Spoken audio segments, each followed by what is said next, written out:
Is to watch history in the making.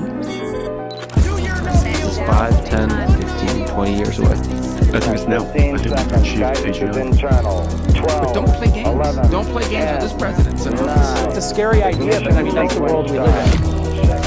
5, 4, 3, 2, 1. Victory feels life. All engine running. We have a liftoff. Did you get all of that? Life has become more complex in the overwhelming sea of information. The advent of computers and the subsequent accumulation of incalculable data has given rise to a new system of memory and thought parallel to your own. To monitor the situation means to watch history in the making.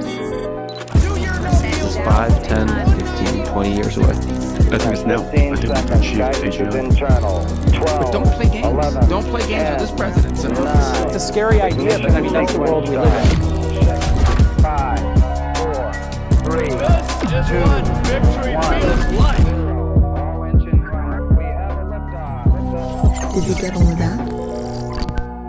Life has become more complex in the overwhelming sea of information. The advent of computers and the subsequent accumulation of incalculable data has given rise to a new system of memory and thought parallel to your own. To monitor the situation means to watch history in the making. 5, 10, 15, 20 years away. I think it's now. 15 seconds. Guidance is internal. 12. Don't play games. 11. Don't play games with this president. So 9. it's a scary idea, but I mean that's the world we live in. 5, 4, 3, 2, 1. life. All engine running. We have a liftoff. Did you get all of that?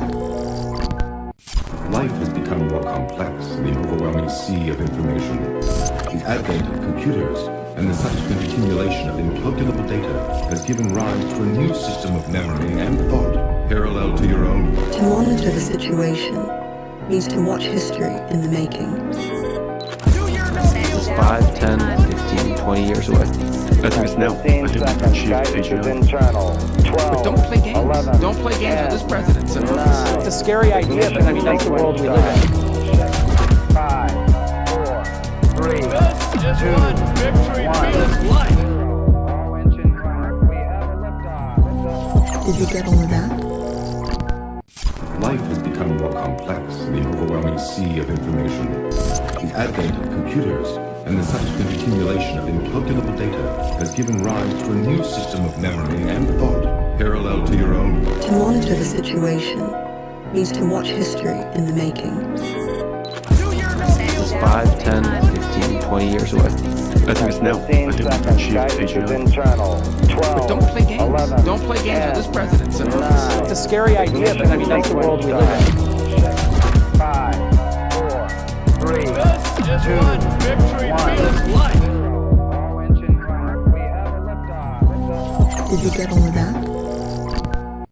Life has become more complex in the overwhelming sea of information. The advent of computers and the subsequent accumulation of incalculable data has given rise to a new system of memory and thought parallel to your own. To monitor the situation means to watch history in the making. 5, 10, 15, 20 years away. I think it's now. 15 seconds. Guidance is internal. 12. Don't play games. 11. Don't play games with this president. So 9. it's a scary idea, but I mean that's the world we live in. 5, 4, 3, 2, 1. life. All engine running. We have a liftoff. Did you get all of that? Life has become more complex in the overwhelming sea of information. The advent of computers and the subsequent accumulation of incalculable data has given rise to a new system of memory and thought parallel to your own. To monitor the situation means to watch history in the making. 5, 10, 15, 20 years away. I think it's now. 15 seconds. Guidance is internal. 12. Don't play games. 11. Don't play games with this president. So 9. it's a scary idea, but I mean that's the world we live in. 5, 4, 3, 2, 1. life. All engine running. We have a liftoff. Did you get all of that? Life has become more complex in the overwhelming sea of information. The advent of computers and the subsequent accumulation of incalculable data has given rise to a new system of memory and thought parallel to your own. To monitor the situation means to watch history in the making. 5, 10, 15, 20 years away. I think it's now. 15 seconds. Guidance is internal. 12. Don't play games. 11. Don't play games with this president. 9. It's a scary idea, but I mean, that's the world we live in. 5, 4, 3, 2, 1. All engine running. We have a liftoff. Did you get all of that? Life has become more complex in the overwhelming sea of information. The advent of computers and the subsequent accumulation of incalculable data has given rise to a new system of memory and thought parallel to your own. To monitor the situation means to watch history in the making. 5, 10, 15, 20 years away. I think it's now. 15 seconds. Guidance is internal. 12. Don't play games. 11. Don't play games with this president. 9. It's a scary idea, but I mean, that's the world we live in. 5, 4, 3, 2, 1. All engine running. We have a liftoff. Did you get all of that? Life has become more complex in the overwhelming sea of information. The advent of computers and the subsequent accumulation of incalculable data has given rise to a new system of memory and thought parallel to your own. To monitor the situation means to watch history in the making. 5, 10, 15, 20 years away. I think it's now. 15 seconds. Guidance is internal. 12. Don't play games. 11. Don't play games with this president. 9. It's a scary idea, but I mean, that's the world we live in. 5, 4, 3, 2, 1. All engine running. We have a liftoff. Did you get all of that? Life has become more complex in the overwhelming sea of information. The advent of computers and the subsequent accumulation of incalculable data has given rise to a new system of memory and thought parallel to your own. To monitor the situation means to watch history in the making. 5, 10, 15, 20 years away. I think it's now. 15 seconds. Guidance is internal. 12. Don't play games. 11. Don't play games with this president. 9. It's a scary We are so bad. Welcome to MTS. Welcome to MDS. Today is Tuesday, June 16th, 2026. And for a change, I am actually in the normal time zone. That's right, yeah. We got Gabe. We pulled him out of Australia. We plucked him out of Melbourne, Australia, and brought him to the Situation Room in SF, where he'll be here all week. Against an export ban. The Australian government tried to prevent my exit, but Yeah, little fishing boat at the border, everything went very smoothly from there. that's right. We have some interesting tech news to get into. Some very interesting tech news. Not too interesting. Not too interesting. Nothing too interesting. Nothing too We interesting. wouldn't want to be too interesting. Yeah. But we do. We've got, a long-running beat for us is what's going on in the European tech scene. We had... This is ETN now. well, the point is that MTS is a global show. We have an Australian correspondent. We cover what's going on. How's the Australian AI ecosystem coming? I don't want to talk about that. I'd rather not talk about that. That's all right, yeah. Listen, we got Canva. Is there any Australian AI if, at all? if you want to make a greeting card, the only way to do it using artificial intelligence is with an Australian company. Canva AI, it'll make you a greeting card. If you want to do a Jira ticket on Atlassian, I'm not sure if you can do that with AI yet, but when you eventually will be able to, that will be Australian tech innovation. Well, we have a tweet thread which just came out like less than 10 minutes ago, and I just spotted it, from Arthur Mensch, the Mensch co-founder himself. and CEO of Mistral, which recently did not release Le Chaton Fat. It was just a bit. Kind of making fun of Mistral for, being way behind where they should be, right? Given that they are Europe's leading lab, and Europe has, 700 million people? There's like 450 million people in the EU. A lot of very, very smart people in Europe, a lot of human capital, a lot of talent, plenty of money. They're not as rich as the US, but the EU is definitely rich enough to be able to build at least one frontier lab, and they have none. Mistral is the closest thing that they have to Frontier, and it's not quite there. So There was we had this fantastic conversation yesterday. There was a few good we should actually get the folks who wrote these to blog posts on the show to talk about it, because there was both the Europe 2031. What would you call that? It was kind of like a microsite. It was a microsite. It was like Microsite. a war game. It was like a kind of scenario analysis. A scenario forecast is what A they scenario call it. is that what they call it? It Yeah. kind of reminded me. It kind of reminded me of like a Citrini research note plus the AI 2027 kind of doom. Well, it is. scenario. It is like it is very inspired by AI 2027, like with everything. Well, except that it's less focused on the risks of AI specifically and more focused on the risks that the EU gets left out of AI. Yeah. I think there was a tweet about this that was actually rather good, where someone was like, "Oh, well, like, why would you care about like if Europe gets like slightly less AI than America when AI might like kill everyone in the world?" And Scott Alexander responded to one of these. Yeah. Joe Weisenthal, I don't think AI people take their own ideas seriously enough. You cannot talk about the imminent emergence of the recursively self-improving artificial superintelligence singleton in one moment, and then a minute later fret about why Mistral is 9 months behind the frontiers, if that matters at all. And Scott says, I agree it's way less important, but I don't think it's unimportant. The more powerful AI is, the more the country should care about having it. The people behind Europe 2031 are Europeans who have noticed that if we get such a singleton, their whole continent will become irrelevant. This matters less to me as an American, but I still think there's this question of, sure, if we don't die, then the world where one entity controls ASI has new opportunities for dictatorship. I'd be less worried about that if Mistral was still in the running. Look, I mean, Scott Alexander, always very thoughtful. Joe Weisenthal, one of the best people online, maybe. Arguably one of the best people online. Just two goats. What can I add? I think like the focus on like what is the equilibrium actually hides a lot of dynamism, right? You're like, oh yeah. At some point there's going to be whatever super powerful AI, whoever controls it, blah blah blah. But the move towards that equilibrium, you think I'm a bit of a you don't think I'm sufficiently AGI pilled. But my take is that it's just going to take a lot longer than you think. It's going to take a lot longer than you think. And in the meantime, and who knows where the end point of the technology is. It's not really clear to me that it's like definitionally going to be super intelligence the way it's imagined on the Less Wrong forums. I'm now like a little bit more humble about that. I'm not sure. I'm not confident about ruling it out entirely. You gotta but read. I'm like, You I'm gotta not, read Epoch. Well, like there are people who do believe like we're not going to get like for real like Less Wrong style super intelligence in the next like couple of years.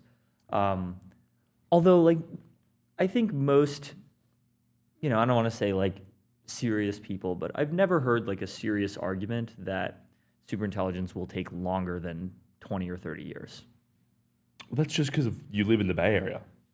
Okay, That's just 'cause that's the view here. Where are the serious people elsewhere? There's no serious people elsewhere. There's no one talking about it. I think the alternative take is just they're fixing my lighting. Does my skin look? Do I look? You look dewy and glowing. Do I look dewy and glowy? Is my Korean skincare routine working? Yep. That's true technological frontier. Indeed, They it are is. vibrating slightly. I think the two light panels have become synced, and they're pulsing gently. Yep. If I discover that I have sensitivity to flashing lights, it's going to be live on stream here at MTS. I think the terminal destination, regardless of where the terminal destination is, I think the path to that matters. And it just seems to me like Europe would be, it's, as you said, it's 700 million people. They should get to do things. They should have jobs. 750. Although, like, a lot of that is Russia. And Russia really has, like, nothing. We should probably keep that. We should probably keep it that way. I mean, like, yes, but also, there was a different path where Russia could have become basically a normal European country after 1991, and then that didn't happen. Yeah. It's very sad to me, that, like, the homeland of some of my ancestors has become just such, like, a failed state. Yeah. failed superpower rather. It's probably a failed state when your ancestors were there too. It's not like a change. No, it was a superpower when my ancestors were there. It was the Russian Empire. Well, yeah. They were like one of the most powerful countries in Europe for like centuries. Well, that's true. So, but we should come back. We should come back to this. There's Europe 2031. If you're just joining us now, Theo and I, we're coming around to a thread just posted by the Mistral CEO, Mensch, good name for a CEO, and I think the context here is like Europe 2031. There was a great great response to this by our MTS guest, friend of the show. Who am I thinking of here? A response to Europe 2031? Yeah. Sorry, I've completely forgotten his name because he's a French guy who writes under a pseudonym. Yeah, Alexander Doria. Alexander Doria. Pierre Carl Anglais is his real name, and Alexander Doria. Remembering one name is hard. Remembering like four is even harder. So he had a great post with his co-founder. They run a European research company, a European AI research company as well. And they kind of had this view, which I think was just like an expansion of the take in 2031. And then out of all that came this joke yesterday about Le Chaton Fat, the fat cat, advanced European AI model. And it kind of descended. It started kind of quite good. And then it descended into kind of jokes about the model taking like 3-hour lunch breaks. And so Our Bluetooth speakers crashed. Okay, here we go. We're leaking business secrets right now as our Bluetooth speaker picks up on serious corporate negotiations happening behind the scenes. So Zero OPSEC. Zero OPSEC and negative OPSEC. So Arthur Mensch here. You just read the thread, Theo. What was your take? What is his take here? Well, he says, we somehow got put in the spotlight the last few days. First, we'd like to thank the organizers of the AI show for that. You're welcome, Arthur Mensch. We're so glad we could help out. That wasn't us. Is there another AI show? No, I don't think so. I think we're the only one. Huh. We have a nice model coming this summer. We hope it will delight and surprise in a few capabilities. Okay. Uh-oh. So Don't get ahead of yourself. Don't get ahead of yourself. This will be the start of a new family of models, fat indeed, but sparse. We are opening up an early access program in July for key partners in research, government, and the industry. You do not need to do all that, bro. Like, unless you're out of compute or something, there's no way this model is, so dangerous that you need to open an early access program. This is just like the Eurocell mindset. Look, it's not very promising. It's not promising. It's July. We're talking about July. This model and upcoming ones will be open weight. We believe this is critical. This is probably based, I guess. I don't think it's going to be a capable enough model to cause any real world harm. Right. I think even if Mythos was open weight, it would probably be fine. Open weight Mythos would be fine. Yeah, I think it would probably be fine. Yeah, probably. I think that's probably true. Especially after Glasswing. I think the world is generally more resilient than a lot of vulnerable world Bostrom pilled AI people think it is. That's probably true. I think that's probably true. Just at the level of I think there is probably some tail risk. I think there is probably some tail risk that something goes pretty wrong, but I don't think it would be an enormous disaster. Yeah. So they have Studio for deployment and Forge for training as portable products, and are now hosting them on Mistral infrastructure. We have capacity online. It's growing fast, and we can help you secure it. Okay. We're working with companies and governments to make sure their AI systems are up and running outside of external control, improving with an efficient cost structure. Forge allows us to continuously train models based on recorded human-AI interaction. Okay, that's cool. And then he says, this is very AI 2031 pilled. Yeah. AI, just like oil, is about to become the major source of leverage and power. Yeah. Depending on the future, it will either lead to a world of wealth and abundance for all or to the worst extractive economies that the world has ever seen. We're there to fight for the first scenario as we progress AI research and accelerate its diffusion across the world. So this is basically like the Deepseek of Europe. It seems like Mistral, it seems like Mistral is the Deepseek of Europe. In that you have these people who are trying to build an AGI lab that releases open weight models that are very capable, maybe not at the literal capability frontier, but still quite capable indeed. I think the difference is just that like Mistral doesn't seem as AGI pilled. You know, Deepseek specifically talks about like building AGI and uncovering the mysteries of the universe. That's a pretty cool line. Yeah, I don't see anything about AGI here. He's only saying the tail risk scenario for AI for him is extractive economy. This is so like European. Yeah. It's unfortunate. I think anytime you see someone talking about how some new technology is the new oil, it's always kind of an alarm. It's never a good sign because it's like, I don't know, it feels to me like you're compressing a great deal of complexity there. Like if you want to say AI is going to be critical input into lots of different industries, then just say that. If you want to say AI is going to be buried in the ground and we're going to have to pump it out, just say that. If you want to say the country with big oil reserves is going to, big AI reserves is going to dominate geopolitically, just say that. Like it's like not really clear what the analysis is. And look, I think the comparison to Deepseek is not flattering to Mistral at this stage. Why not? Because Deepseek has a great model. Oh, I see. And not only do they have a great model, but they've proven that they can innovate at the frontier. I think, am I right in thinking that Deepseek pioneered a bunch of the kind of MOE stuff, which has now become super widespread? Yeah, absolutely. Well, I mean, they were the first people to like publish information about it to the public. I don't know if they were like literally the first person to develop it internally. Probably not, actually, but it's definitely helped with the broader AI ecosystem. It's a good segue, actually, because Deepseek just raised $7.5 billion. Let's go. So congrats, Deepseek. Closed its first funding round that raised more than 50 billion yuan, $7.4 billion. Wow.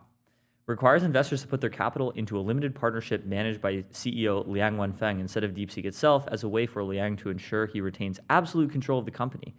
It also imposes a 5-year lockup on all investors' shares. Wow. The only exception, of course, is the Chinese government, which invests directly into Deepseek without being subject to the lockup and enjoys voting rights of the company. Well, who could have predicted? I think, you know what? The 5-year lockup is kind of interesting. Maybe they're AGI pilled, but they're not 5-year AGI pilled. Yeah, they are. They still think Maybe, I don't know. In 2030 that they're going to need to lock up their capital. Well, the idea is if Deepseek like invents AGI, then it will be like the best place to put your capital anyway. Right. And if they don't? Only 2% of the round, however, comes from the government. Other external investors will not have voting rights at Deepseek. Wow. Liang personally is writing the biggest check in the round, 20 billion yuan. So that's like what, $3 billion? Yeah. 20 yuan to USD. That is $2.96 billion. So I was pretty close. Followed by 10 billion yuan from Tencent, 5 billion from Cattle, which is the Chinese battery manufacturer. Sick. And then JD, NetEase, and IDG Capital, each contributing 3 billion. We actually reported this on MTS like a week ago. Liang is a firm believer that AI should be open source so the technology can benefit all. I see. The 5-year lockup period is a mechanism to weed out investors who are more interested in quick exits. Liang and his team also asked to check the identities of all the limited partners behind the funds investing in the round. Wow. It's good, man. This is like very unusual for like startup rounds. Fundraising marks a major shift for Deepseek. Deepseek before this, I think this is like the first time Deepseek has ever raised external capital. All of their capital before came from Highflyer, Right. which is Liang's hedge fund. Right. Imagine if, like Jane Street, for example, in 2021 or 2022, decided to incubate like an internal AI lab. You could say Jane Street like kind of sort of incubated Anthropic in that a lot of Anthropic's early talent and investors came out of Jane Street, but like it's not the same.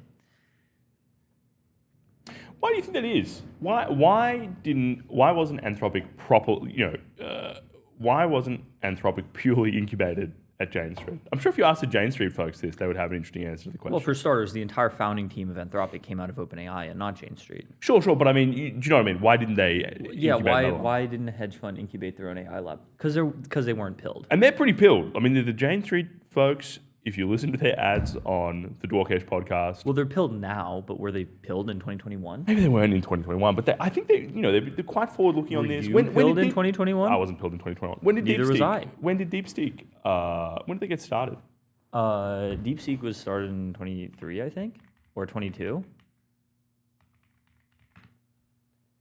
July 23, May 23, it says. So I reckon by May 2023, there were some folks at Jane Street who knew what was going on, for sure. Yes. Well, duh. Like, you should have been pilled after ChatGPT. But I mean, they have. There was a great. I think Dwarkesh did like a little tour for an ad. Here I'm just reciting Dwarkesh ads on MTS. Okay. Look, that's reach. That's media reach. So there was an ad, I think, for Jane Street where Dwarkesh visited one of Jane Street's data centers, and it was like, oh, they were pretty serious. Like they're writing their own stack. They've got their own. Yeah, but like they're just using these data centers so they can like get like 2% better returns on like Malaysian coconut futures, Right. Instead of Right. building artificial general intelligence. Like, really, like if Jane Street as an institution is just like play with the markets to make as much money as possible, it seems like a pretty good bet would be incubate your own superintelligence and then have it trade for you. Given that Jane Street's entire strategy is, grabbing the best human capital in the world and paying them lots of money, why not just create an even better intelligence that's smarter than all of your, junior researchers out of MIT or whatever? Surely that would be able to trade money even better. I don't see any reason to think that would be the case. I mean, like the Wait, you don't see a reason to think that would be the case? No, definitely Or not. wouldn't No. Like Mythos, I think Mythos underperformed Opus 4.8 on the vendor bench. No, I'm not talking about Mythos. I'm talking about like actual superintelligence. Sure, right. But it's like the point is that we got intelligence that seemed more intelligent than the previous generation of models, and it underperformed at selling soft drinks. Well, vending bench is like selling soft drinks and not like trading on like financial markets. Well, if you can't make money selling soft drinks, do you really think you can trade financial markets? One seems Yes. like a... yes. I think there's lots of like giga autists at Jane Street that would do better trading like super detailed options than they would selling lemonade at a lemonade stand. I reckon if you got some of those, I reckon those, you could take anyone out of Jane Street, they could run a lemonade stand. Maybe. I'm not convinced of this. And of course, like vending bench is not like a perfect benchmark either. It seems like it has some issues. Like, I think the way it works is you give an AI power over a vending machine, and like there's all kinds of external factors that could go wrong. Like, it's not clear to me that just having like a smarter model will always make it better. By the way, the rumor mill of SF says that what Ilya Sutskever's company, Safe Superintelligence, SSI, is working on is basically this. Like, The vending machine bit or the... No, like AI quant trading. Interesting. So rather than incubating a lab out of a hedge fund, it seems like what SSI might be doing is incubating a hedge fund out of a lab. What are they? How much did they raise in that first round? It was like a... 1 billion. $1 billion. $1 billion seed. Okay, I look up SSI raise, and it's a bunch of like social security, whatever. It's like how AGI used to mean adjusted gross income. Okay, Safe Super Intelligence raise. They've raised $3 billion across 2 funding rounds. Okay. At a $32 billion valuation. That's a Domino's. Is that a Domino's? Or Pizza Domino's. Hut? No, Pizza Hut is a tenth of that. Pizza Hut was like 2.7. That's right. Pizza Hut was. It was a Target. They're a Target. Pizza Hut is being sold in $2.7 billion. Okay, so Safe Superintelligence, which has made no pizzas, That's is 10 times. 12? It's 10 Pizza Huts. Yeah, it's like 12 Pizza Pizza Huts. Hut has made, I don't know, surely millions of pizzas. Long range capital in Yum China. Okay, so this is like this is clearly the most exciting acquisition of the day. Well, I mean, you see anyone else making pizzas? I think. Look, I'm interested here. I think Safe Superintelligence doing market models for markets is interesting to me, but I guess we'll find out when we find out. I mean, there was a tweet a few days ago now, maybe a week ago, that was like, they have absolutely locked down at SSI. No one has said anything. There's been zero leaks out of that lab. Yeah, that was me. Oh, that was you? Yeah. Was it really? Yeah. Credit where it's due. Theo Jaffe called it here first. No leaks out of SSI. So, if you had to guess, when do you think we're going to see public release from SSI? Well, they said from the beginning, we're not going to release anything to the public until we've built safe superintelligence. Like 6 months? No, it's going to be longer than that. I think like these guys are like really long-term oriented. If they haven't released anything yet, they're not going to for a while. Yeah. They're willing to, just chill. Situation brewing, I guess. Yeah.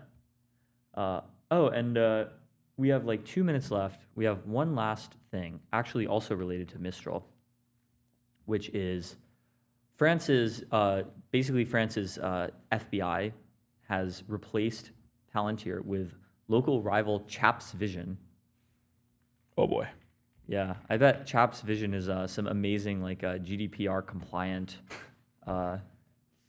Chaps Vision is a very European software company name. So the Prime Minister Sébastien Lecornu announced the move on Tuesday. It also revealed plans to invest an additional 655 million euros in AI through 2030. Wow, 655 million, that's amazing. Especially because China has plans to invest about 500 times that through 2030. And China's not 500 times bigger than France economically. Government workers will be given access to an AI assistant powered by France's Mistral. We must build our own strategic autonomy, Lecornu said. In the same way that we would not transfer the National Archives to California, we need to develop our own AI tools. Okay, so like take it seriously then. 700 million over 5 years. Come on. They don't seem very serious about it today. They do not. Well, we have Jamie Siminoff in the Situation Room, so we will be right back. Fantastic.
welcome back, folks. Minor technical difficulties. The technical difficulties were I couldn't get my headphones to work. But we have a fantastic guest, don't we, Theo?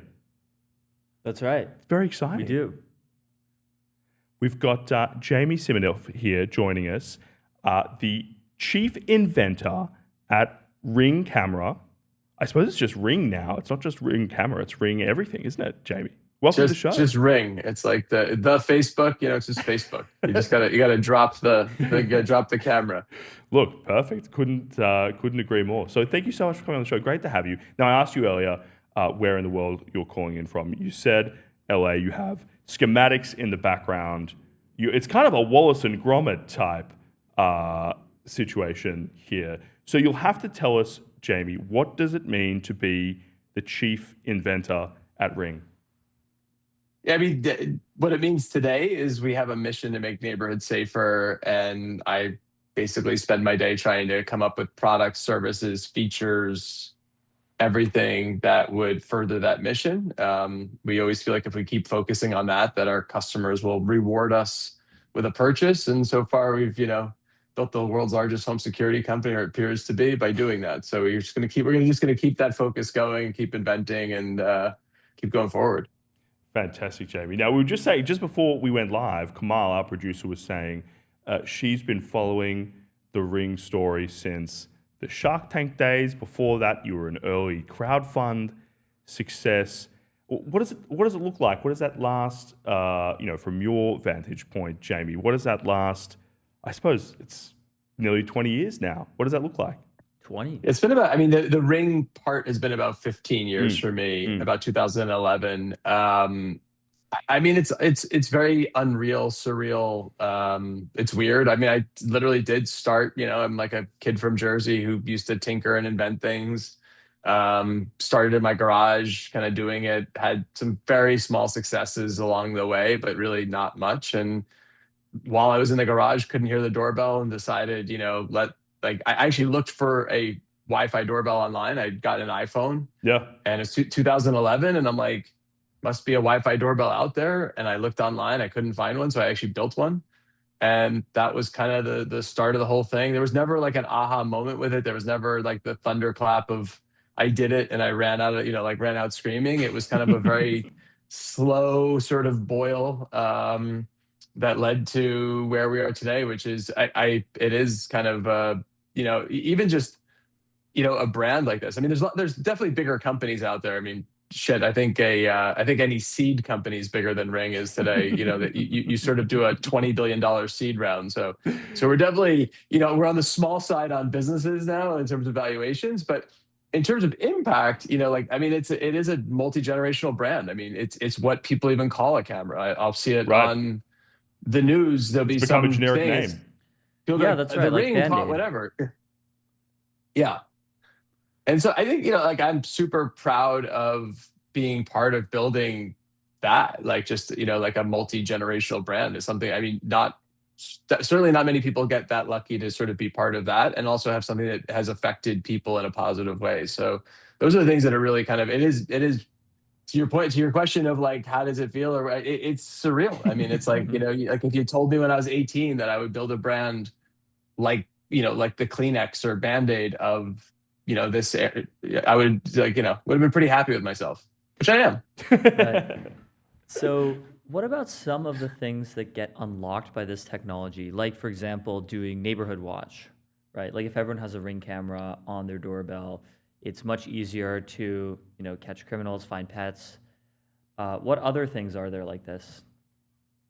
Yeah, so we've had this idea around very early on. I came up with making neighborhoods safer as the mission, and what we meant by that was it wasn't like the person that bought. We actually call our customers neighbors, and so the person that buys our camera is not like it's like a customer, but not the neighborhood is our customer. Mm. So we've always looked at it as this idea of how do you use technology to make, because you want to live in a safer neighborhood. Like when I could have my house locked down with security guards and all this stuff. Sure. But if my neighborhood is not safe, if that's not a good place to live, like when I go walk my dog, like I want to live in a safe area. And so we've always taken that approach of how can we do that? And so we have all these different products and things that we've come out with where you can still keep your privacy, but when something happens, the neighborhood can sort of come together digitally to help. And so for dog search party, if you lose your dog, we're like, Jamie, this dog that's missing in the neighborhood looks like this dog in front of your camera.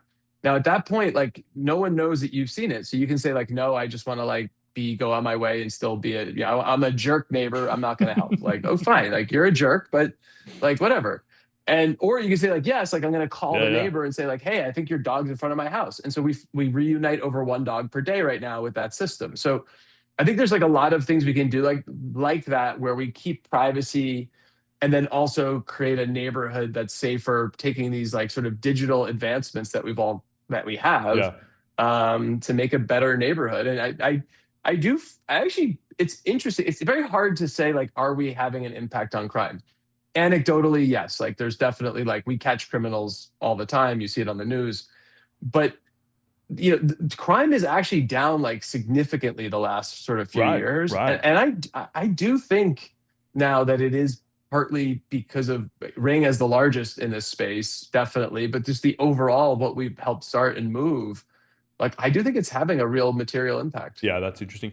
Jamie, there's an interesting conversation here. You reminded me with this the conversation about the kind of privacy preservation, trying to maintain that while also giving people the opportunity to find their pets. I think search party is like a kind of very unobjectionable version of that. It's like the border collie recognition. There's not many border collie privacy advocates. It seems to me, if I think about it, it's the valence of kind of like privacy as an issue in this context has gone up a lot recently. It's not totally clear to me why, but how do you think about that when you're designing the products? How do you think about balancing, what your neighbors are looking for, right, when it comes to like privacy versus capability? I'm sure there's like a bunch of product ideas that come to you and then you go, oh, hold on. The way implementing that would be challenging from a privacy perspective. Do you want to talk about that? Yeah, sure. And I'd say we go privacy first. And I think sometimes when you say that, people are like, oh, corporate talking point. Like he has to say that. Like he was trained to say that. It's like, no, but the truth is we have to be privacy first. You have to trust our products. If you don't trust our products, you're not going to put them on your home, in your neighborhood, which means I can't actually, like our mission to make neighborhoods safer starts with privacy and trust. Because if we don't deliver on that, you're going to rip them out. And then we're not going to be able to accomplish what we want to accomplish. So I really actually do mean it when we say, we start with this idea of privacy first, where you control your system, your cameras, your the alarm, whatever, like the pieces that we're putting together that you're buying from us. But then when something happens, you get the idea is it's like a request-based system. So even with in crime right now, like we have a thing called community requests where police can say, hey, this thing happened in your area. Can you help? So for example, in the Brown school shooting, the Providence police did a request out. The neighbors, I mean, you can imagine there's a school shooter out there. This is like something and so people wanted to help. They were able to, but if they didn't do anything, they were anonymous. So they weren't we didn't put them in a position of with the thing. So their privacy was helped, but people said yes. And then the Providence police did use some of that to help them lead to who this was. And so that's a good thing. And so I do, the thing I worry about so much, and to your point of the discussion's getting hotter, is I think it's not just getting hotter. I think it's becoming that it has to be one side or the other. Right. You have to be yes or no. There's no middle of you can design a product that has privacy and also allows you to help people when you want to, that both can coexist. And I really believe we are building that sort of coexisting middle, but with the control always with you. Because if we don't do that, then we're not going to have many customers. So I think maybe in 2017-ish, that seems like around the right time. A lot of people were talking about the smart home, Internet of Things. And of course, Ring did very well. Nest did quite well with thermostats. But it seems like the rest of it has not really taken off in the way that a lot of the smart home, Internet of Things advocates would have expected. So why not? And do you think it will in the future? I think this is the problem is we usually overshoot, when we say smart homes coming, it's we have to have flying cars and it's we kind of we so overshoot. But if we actually go back to that time and where we are today, most people now are connected to their home. They can see what's going on there. So I think in smart, if you go to like what smart really is, which is a better home for people, I think we actually have done a lot of things with that. I actually also believe in the next year or two, you're going to see some stuff both from Ring and from the greater Amazon, where we really start to bring this stuff together and show what I would say is what we had what people said was a smart home. I think you're going to see in the next few years, and I do think AI was probably the final unlock. You know, it was a little bit of pre-AI. I think the variability in a home is so high and so customized that I think it was hard to code that, and so to a point of like what you're talking about, like this smart home.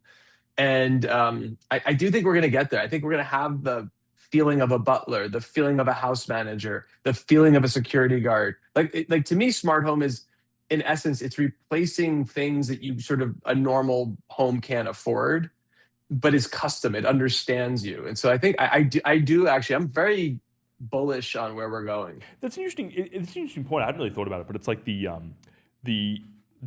improving voice interface, like unlocks so much in terms of like interacting with appliances around the house. There's something like quite awkward sometimes about pulling out your phone to do something in your house. My friend's got like smart light bulbs, and they're like great. Yep. You know, like you can set the color temperature precisely, whatever. But if you want to change it, you have to pull out your phone, and so it's this like level of friction, which is just like a little bit too uncomfortable, and people don't like interacting in technology with that way. It's not a very human way of interacting. And so I can see like if you could just talk, and not only can you just talk, but you don't have to like say the exact right instruction in the exact right tone. That's the key. Like that is, you're nailing it, because we had the talk like in 2017. It's like Alexa, I'm in. It's like what, living room lights on 50%. Right. Color brightness. What, it's like you but you had to like know a little bit like of the script. Yeah. Now. You do want, and that's why I kind of go to this human thing, which is like if you had a house manager standing in your house, which like I don't have, I'm like, but I'm just like, we should change that. Say, we should. we should change one. But if you walked into your house and you had a full-time butler, house manager, so like think about it that and you said, I'd like all the lights on, but you know, we're gonna have a party. I'd like it kind of that level. Just get the whole house like that. Like you'd kind of say it just like, or like, you know, turn the living room on. I'm going to come in and have some ice cream. Like they would know what that means. 100%. And that's where AI has that understanding, to your point of like, you just can sort of flippantly say it. And then that happens. I think that's going to unlock, like that takes the atoms, the physical and this like sort of digital, and puts it together. Yeah, it's really interesting. Did you have any other, because I have another question, but I realize I'm monopolizing the get, so I should hand it to you. Yeah, I guess just like what specific applications for like new Ring software or hardware get unlocked by like having really good AI that understands the user's intent? Sure. So certainly, I mean, our mission, making neighborhoods safer, like I think there's lots of things we can do. Anomalies. So if you just think about it, like when we launched this, the best in class smart home for camera was there's motion at your house.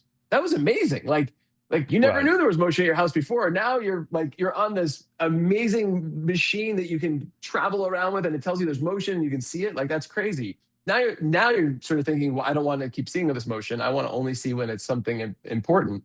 So like unusual event detection, familiar faces, things like that allow you to customize. Again, going to this, like if you had a security guard at your house, they wouldn't call you every time someone was there. They wouldn't be like, Jamie, someone's here. Who is it? Like, let me ask them. Like they would know. They'd be like, your son is here, and I know you want to know that. Your wife is here, and again, nothing again, but like I know you actually don't need to get an alert for that. Like it's okay. So it's like that really that customizing, and I see that with AI. The other thing we're doing is we opened up an app store. And that's for the long tail of things that Ring shouldn't build. Like we shouldn't be building. One of the apps right now that people are getting, the most popular one is a bird detector that tells you about the bird, where it was, all this stuff. Like, but it's super fun. It's just something Ring should not, like we should not be focused on that. Like that, it's so cool. There's some group of people that are out there that are focused on this, that like it. There's customers that want it. Like that's great. And so I think like that long tail of using cameras for everything now with AI is going to be just awesome. And the App Store is the exact right way, I think, to unlock it. Yeah, that's really interesting. There's this a kind of tweet that goes around every so often, which is like, oh, you know, people who are tech enthusiasts are like, oh, I want the smart blinds, I want the smart camera, I want everything smart, get me the smart TV. And then people who work in technology are like, there's only one appliance in my house and it's a printer, and if it makes any funny noises, I keep a gun next to it and I shoot it. And so it's like, there's a sense in which being close to some of this technology sometimes, you can see the failure modes in a really interesting way. Now, I'm not asking you to say, I keep a gun next to my ring and I shoot it if it makes a funny noise, but are there things that surprise you about this, not just in the negative sense, but like, as someone who's working on this, do the interactions between these different things sometimes surprise you in how they work? I mean, I think for sure we've tried to really take an approach to never talk about technology with our customers and only deliver them like the actual net benefit. Like I think that's and I think that's like I keep, like you hear it, I'd probably say it too much, is like mission to make neighborhoods safer. I always believe like if we can just prove, like if you feel like we're gonna make your neighborhood safer and you go backwards from that into products and you kind of do everything that way, again, you'll get rewarded for someone buying it from you. You're not, to me, when you start talking about technology and pieces, you're selling a product. Like, hey, this has a fast processor and it does this, it's a PVC plastic that's like very dent resistant. We're not that group, and I think that is a problem. And I think part of smart home was it had a lot of the sort of that. It was selling whiz bang feature and trying to be too, which then gets frustrating.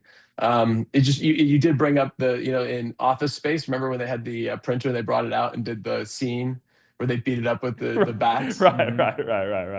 I was thinking about that, but I do think that's been a bit, and that's what I'm saying. The problem with smart home also is there's like when you think about a house and then the variability of the things in the house, and then you start to say like, oh, they're going to work together. It's millions of combinations, maybe even billions of combinations. Yeah. You need AI to do that. Like you just can't code billions of combinations because you're always going to have exceptions. Of course. Dude, my 3-year-old will destroy a smart home.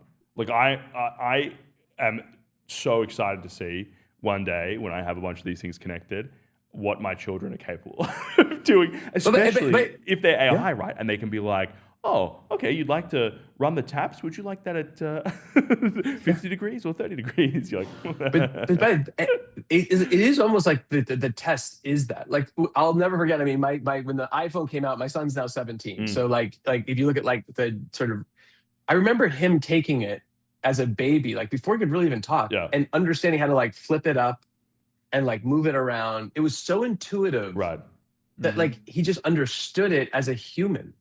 And like that's what we need to get for smart home is exactly like that is the point. Like when a 3-year-old can use a smart home and max it out without thinking about it, like that, then that is actually a smart home. Yeah, I'm just excited for the humanoids that clean your house and cook for you. I'm ready for it. Like, trust me, That's you, dude. You're the humanoid that needs to clean your house. Abundance, baby. I'm ready. I'm ready for abundance. Just bring it on. Bring on abundance. I'm all there for it. That. We're right there with you, mate. We're right there with you. So look, now we can't ask you to share any secrets, but can you share any secrets, Jamie? What have you got for?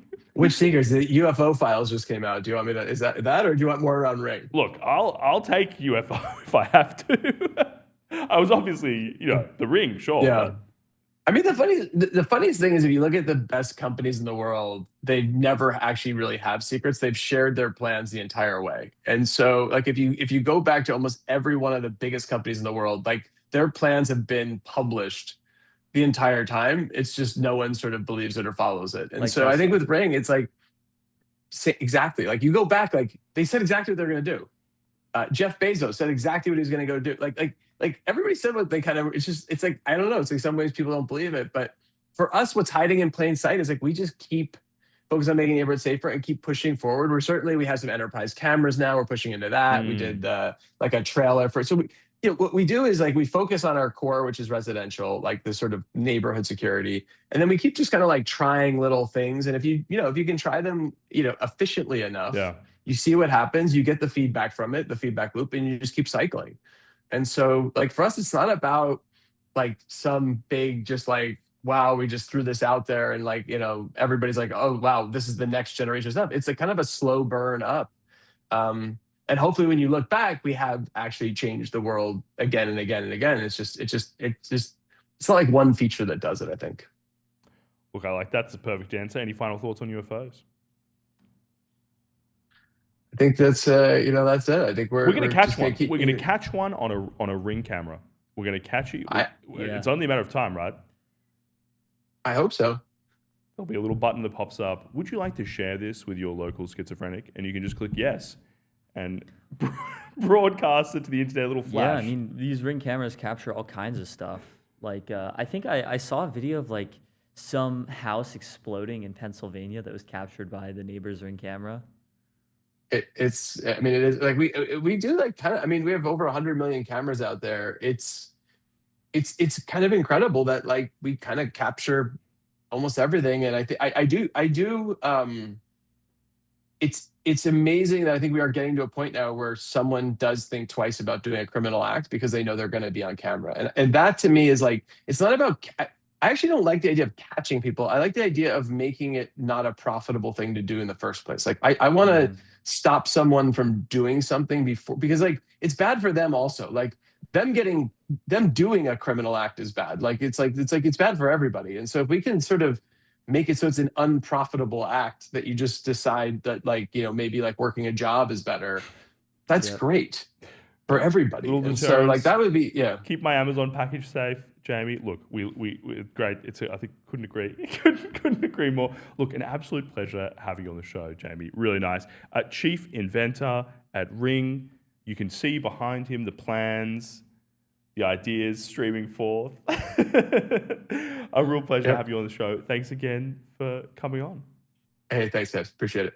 All right, mate. Thank you, Jamie. We'll have to see you again. We'll have to when you catch that UFO, mate. We'll get you back on. I'm on it. All right. Goodbye for now, Jamie. Thanks again, Thanks. mate. We'll be right back.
have some sponsors to thank, starting with Neon.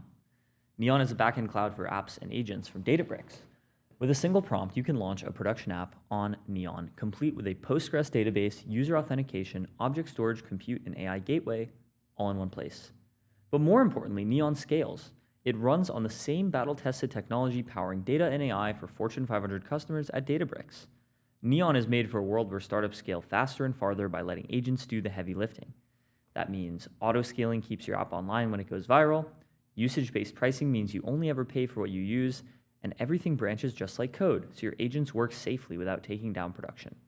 Millions of developers and startups have already chosen Neon for their backend. Start with the free plan or get up to $100,000 in credits for your startup at neon.com/MTS. MTS is brought to you by 11 Labs. Most companies trying to deploy AI agents hit the same wall. The agent itself is fine. The problem is that it sounds wrong, robotic, flat, off-brand, and the moment a customer notices, the trust is gone. 11 Labs develops the AI voice and audio models that give agents a human-level voice, the tone, the emotion, the rhythm of real speech, and wraps them in the full stack you need to actually deploy. Knowledge integrations, workflow tooling, multilingual support, enterprise-grade reliability. Build human-level conversational experiences into your products, services, and operations. Head to 11labs.io/MTS to get started for free. You're in back-to-back meetings all day.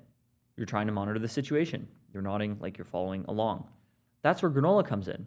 Granola is an AI-powered notepad for meetings. You jot down whatever messy notes you take anyway, and in the background, Granola is quietly turning it all into something a real adult would write.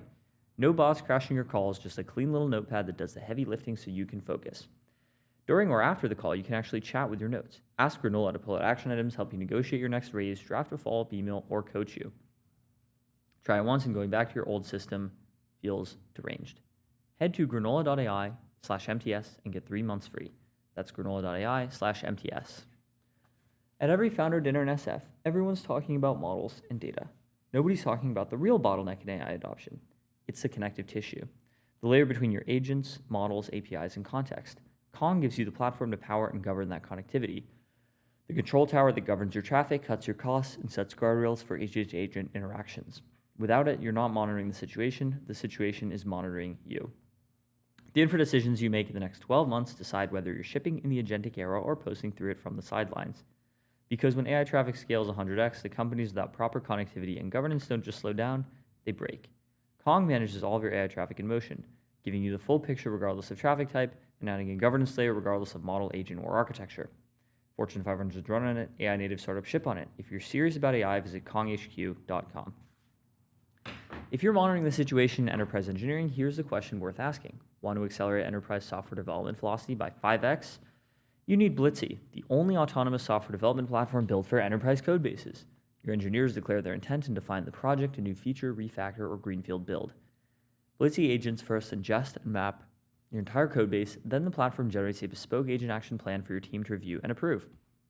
Once approved, Blitzy gets to work, autonomously generating hundreds of thousands of lines of validated end-to-end tested code. More than 80% of the work completed in a single run. Blitzy is not generating code, it is developing software at the speed of compute. Your engineers review, refine, and ship.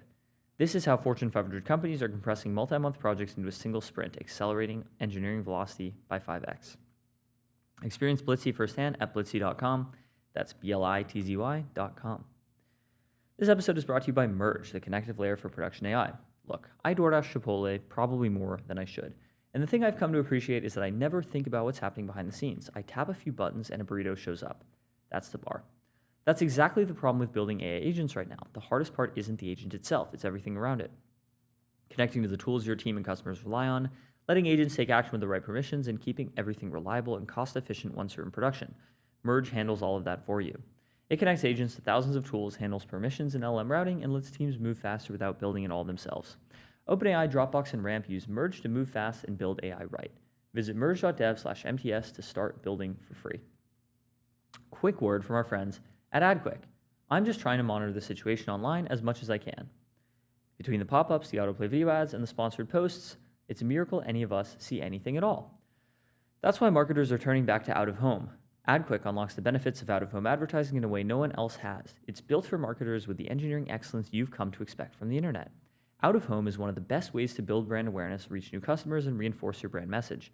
It's just been hard to scale.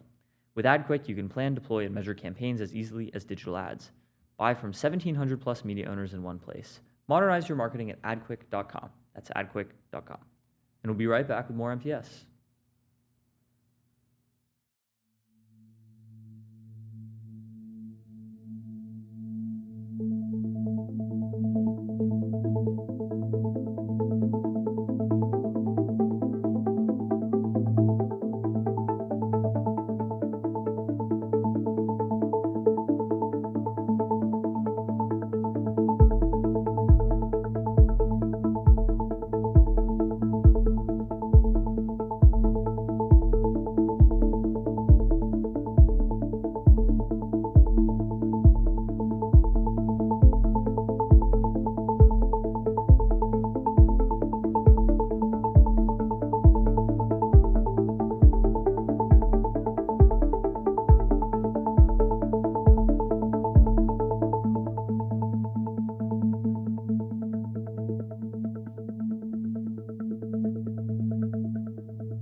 so back with some state of the timeline, with some banger reviews, starting with John Lober, previous MTS guest.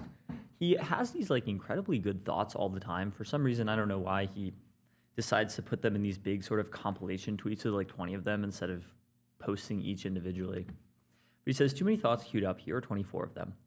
1, recruiters have picked up on that out of distribution is a cool new term, much better than cracked. Yeah, this is true. This has happened. 2, it's incredible how much people anthropomorphize LLMs, and the way in which they describe them tells you a lot about how people think of the product.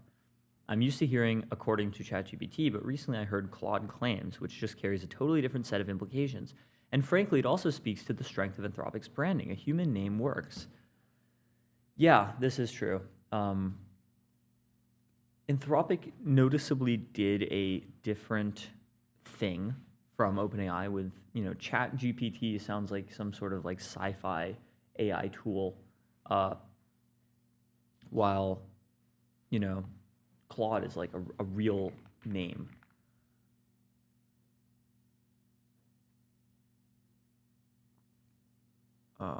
Three, Monty Python achieved generational fame by making what would today be compilations of TikTok skits. Often being great means being early. Yeah, this is like, I think it was really prescient of them to do so.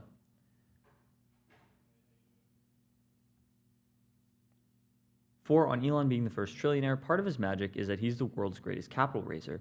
Even his haters will admit that.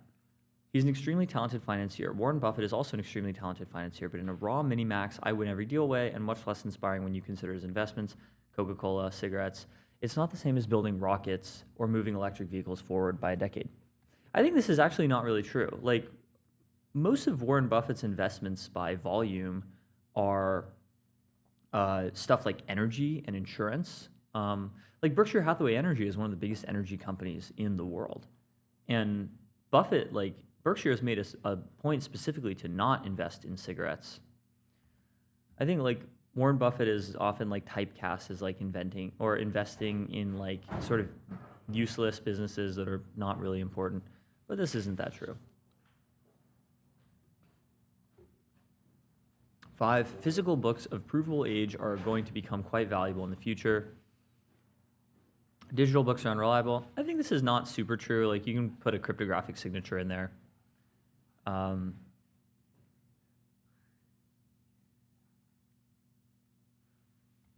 6, a big problem for paid online journalism is that it's faster for me to bypass the paywall than it is to check I have an account there. Netflix killed torrenting by ease of use, and I wonder if an aggregator like Substack may have the same effect. I hope this is true, actually. It is really annoying when you try to read an article and it's paywalled, and like you have to pay for some bundled subscription that costs like $1 million a year. At Manifest, moral philosopher Richard Chappell said that it is important that it is okay for us to sometimes not act on our moral beliefs. There are practical constraints and trade-offs to our efforts. We can only be so good. Society frowns upon hypocrisy, but it is exceedingly difficult, if not impossible, to be fully internally consistent. Acceptance of imperfect moral action is also a natural break against getting carried away with a crazy moral belief. I think this is like actually really true and really important. Like, there are practical constraints and trade-offs. You know, nobody can possibly be perfect. And like, there are a lot of people who, for example, might want to, say, become vegan, but they feel as though if they eat meat ever, then they're not a real vegan, so they just don't make the switch at all. Whereas it would be better from an animal welfare perspective, people would eat less meat even if they wouldn't eliminate it entirely. Oh, and speaking of meat, save our bacon. Yeah, we kill about 1.5 billion pigs a year. If you say they have any non-zero moral weight, then that constitutes a moral catastrophe, and you probably shouldn't eat pork at all. John Lober is rediscovering veganism from first principles. The fact that people listen to sports broadcasts on the radio is proof of the power of imagination. Yes, but nobody listens to sports broadcasts on the radio. I guess some people do like follow sports games by just like searching up the score on their phone. And some people like really get into it just from that. Ed Zitron is still posting his fingers numb about the impending AI crash. I model folks like Zitron or Peter Schiff not really as genuine opinion havers interested in being right, but as what Sebastian Bensusan would call participants in the market for takes. There's an audience out there that demands bearish on AI takes, and Mr. Zitron supplies them, no matter how wrong or embarrassing. I suppose that debasing yourself for money is sort of the world's oldest industry. Yeah, that's like very, very true. Zitron has typecast himself as the anti-AI guy, like the AI bear. It doesn't matter if he's totally wrong. There's an audience of people for these wrong takes. The password protect PDF was a terrible invention. HTML5 has now for many years been as good and capable as Flash, but we still have nothing like the Flash games ecosystem. I wonder why. Maybe it's just because like Flash games were like I feel like online like mini games used to be more popular back in the day. Bitcoin is an interesting AI trade for a couple of reasons, but one of them is that it's an answer to what is scarce in our age of abundance. That's right.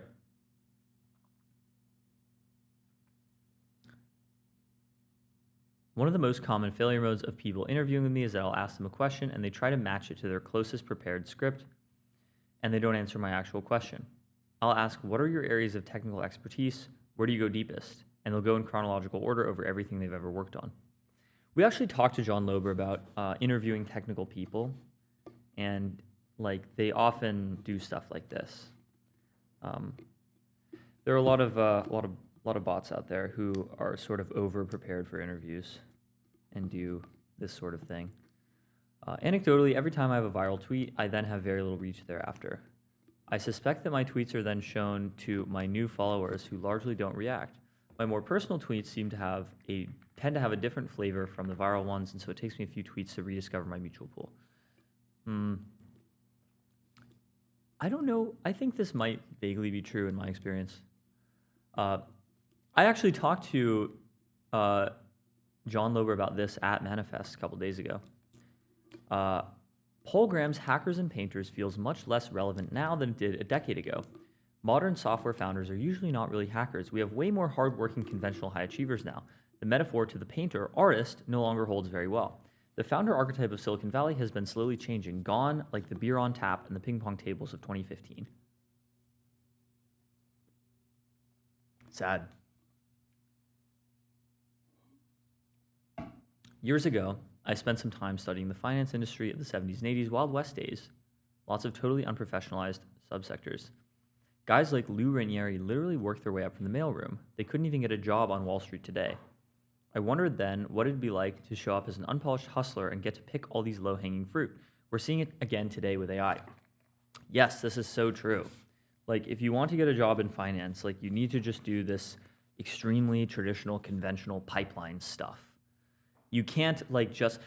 Yeah, if you read about, like, stories of, like, boomers in finance, they started out as, like, an intern, back when intern really meant, like, a coffee grabber, and then, like, really work their way up to the top. You can't do that anymore. You have to, like, go to Harvard for undergrad and be in the right clubs and get, you know, your prestigious internships and start out as a junior analyst and climb the ladder. And this kind of thing excludes a lot of people who would otherwise be quite talented. The microprocessor is the most complicated single thing we make. And they're pretty much the most common objects on Earth. The most complicated thing is the most important thing, and it is also the most abundant thing. Reminds a bit of Jevons paradox. It's a similar type of counterintuition. This might be one of my favorite insights so far.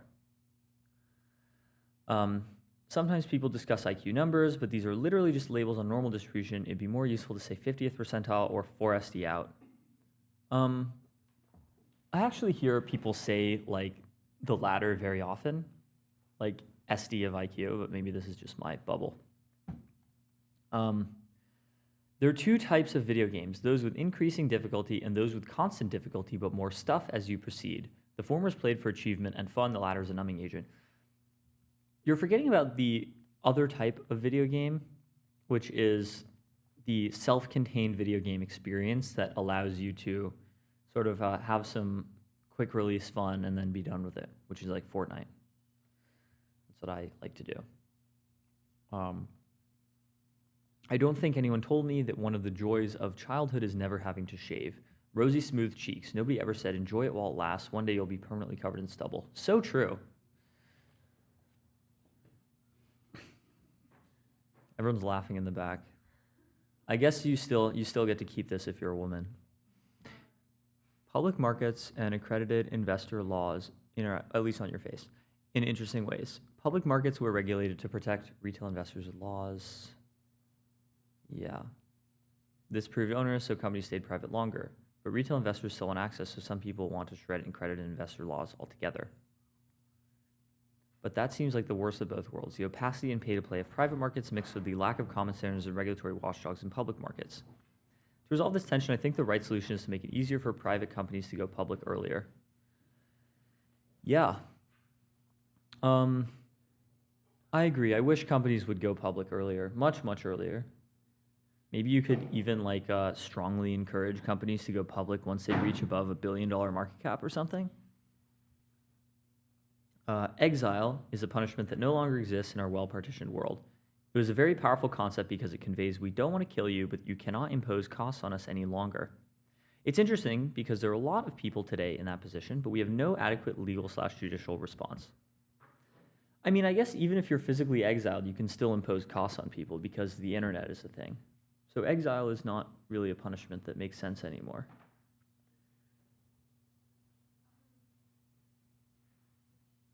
Let's see, what else do we have?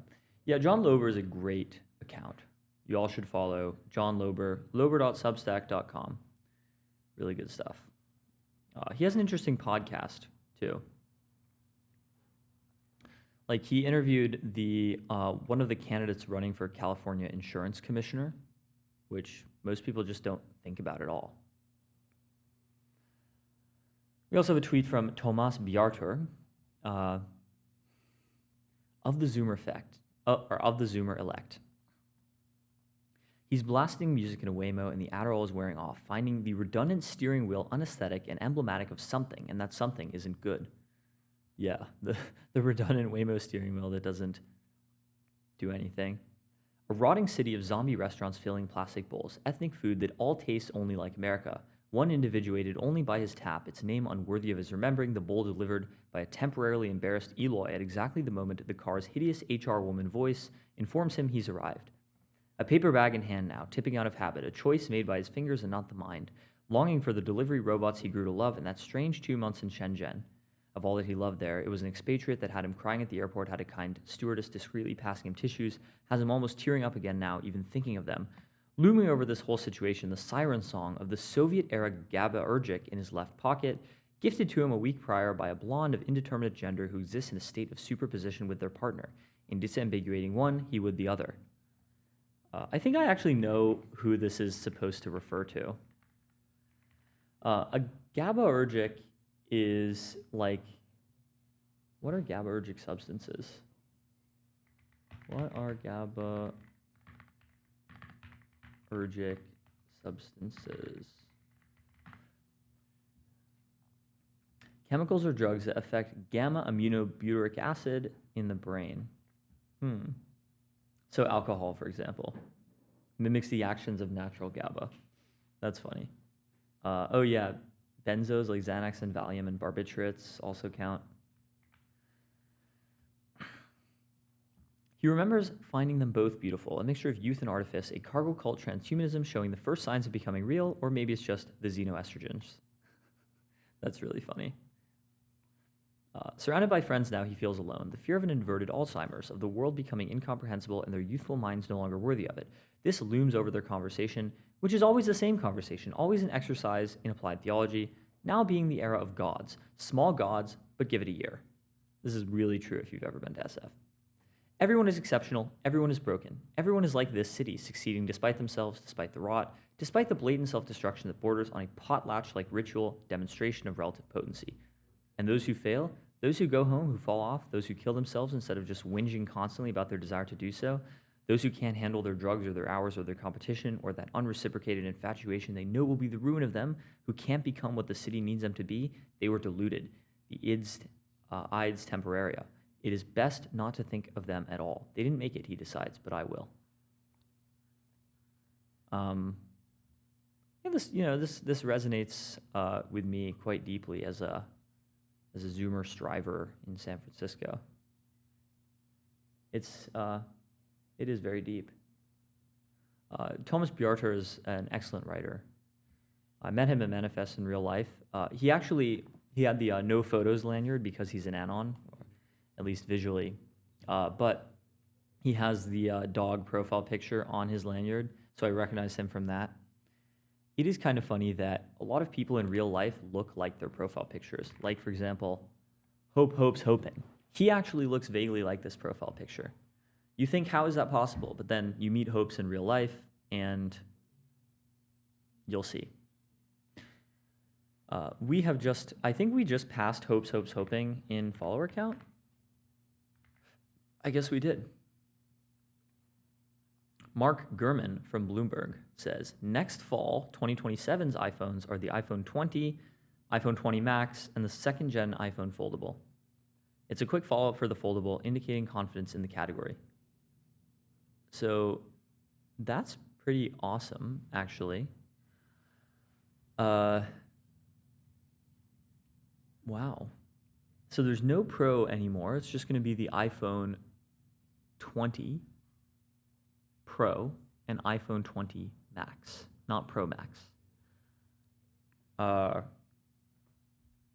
And so I guess we're getting our first iPhone foldable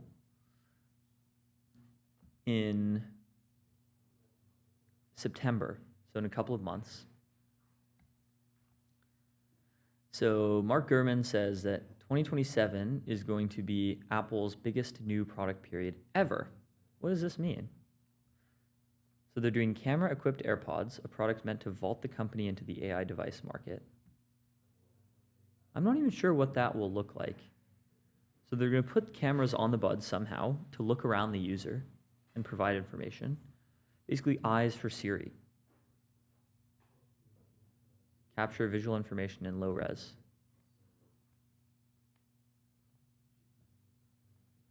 So they're inventing the whispering earring. It can take in audio information and video information and figure out what to do with it.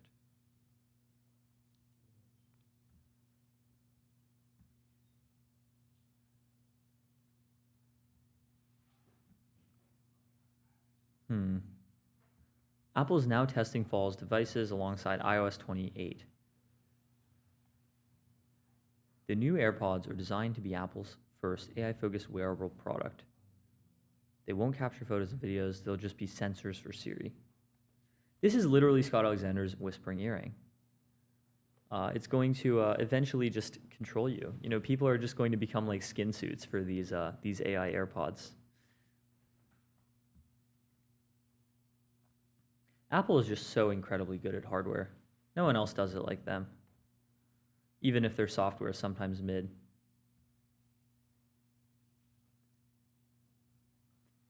Apple has also explored using the cameras to provide contextual reminders and improve navigation during turn-by-turn walking directions.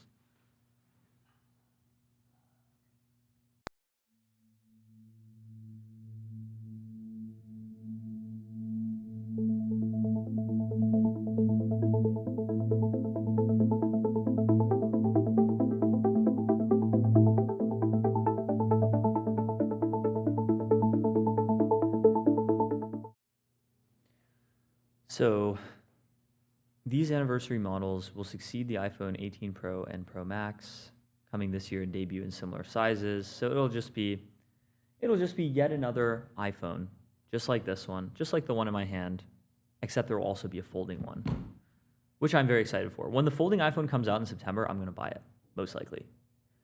All right, we have Ben Black coming on in a few minutes, so we'll be right back with Ben Black.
are back. We are live with Ben Black, who is the Chief Investment Officer of PowerLaw Corp, which is a NASDAQ-listed closed-end fund that provides exposure to leading private tech companies through a single publicly traded security, which is really interesting in the era of massive tech IPOs that we've been seeing so far this year and throughout the rest of this year and next. So, Ben, welcome to MTS. Thanks for having me, Theo. It's great to be here. Yeah, absolutely. So, what exactly is PowerLaw for the audience who might not know? And how is it different from other ways in which individual investors can get exposure in private tech companies? Well, I'll give you a little bit of the backstory so that the whole story makes sense. Go for it. I founded a secondary firm called Acadian Ventures 16 years ago. I'm one of the sort of original secondary guys. And after doing 6 funds and 14 years, 15 years of doing secondaries, we were thinking about, going out for our 7th fund. And I looked around and I said, man, the world is kind of choking on 10-year liquid funds. I looked around and said, there's got to be a better way. And that's when we came across closed-end funds, which have been around for a really long time. They're a publicly regulated vehicle, SEC-regulated vehicle, that have literally been in use since the 1880s. And they're designed to really hold long-term liquid assets, which is exactly what venture capital assets are. So we decided that instead of doing another 10-year liquid fund, we were going to create this new new wrapper that's in some ways old, but applied to venture capital assets in a new way, so that we could raise money privately, build a great portfolio of late-stage assets, and then take that company public, so that any investor around the globe that wants to get exposure to these great sort of, the companies we think of the generational names, can buy it with a click of a button in a brokerage account. And we thought that was a really amazing solution to sort of the long duration that anyone that's been in venture for any sort of period of time has experienced. So that was sort of the inception. So today it's trading. We did a direct listing. It's been trading for only about two or 3 weeks. We're a brand new public company, but it's amazing to see it out there. Awesome. So actually, while I was going through my timeline review segment, I saw a very relevant tweet from John Lober, previous MTS guest, who is a, vague finance and tech guy. And he said basically, a lot of people are proposing that in order to give individual investors access to some of these high return tech companies, we should remove the accredited investor laws. But he said that seems like the worst of both worlds, the opacity and pay-to-play of private markets mixed with the lack of common standards and regulatory watchdogs of public markets. I'm sure that retail would largely lose money as they did in crypto. To resolve this tension, I think the right solution is to make it easy for private companies to go public earlier. That's much better for the public and for the economy than removing accreditation laws. So what do you think about this take? Should we remove? I think it's a really interesting take, because in a lot of ways the closed-end fund really sort of addresses the core problem. We're professional investors. We've been navigating the secondary markets for 16 years. We're literally experts in how to navigate it, and we do it in a regulated structure with transparency, public company audits. And so the closed-end fund is a great vehicle because any investor can buy it. They don't have to be accredited, but they don't have to go into the private markets without accreditation and be subject to all the chicanery that we know can happen in the private market. So by having that trusted governance and with experienced managers, we think closed-end funds are a great way to provide access to these names. Much better than just having retail investors try to go down and pick SPV managers.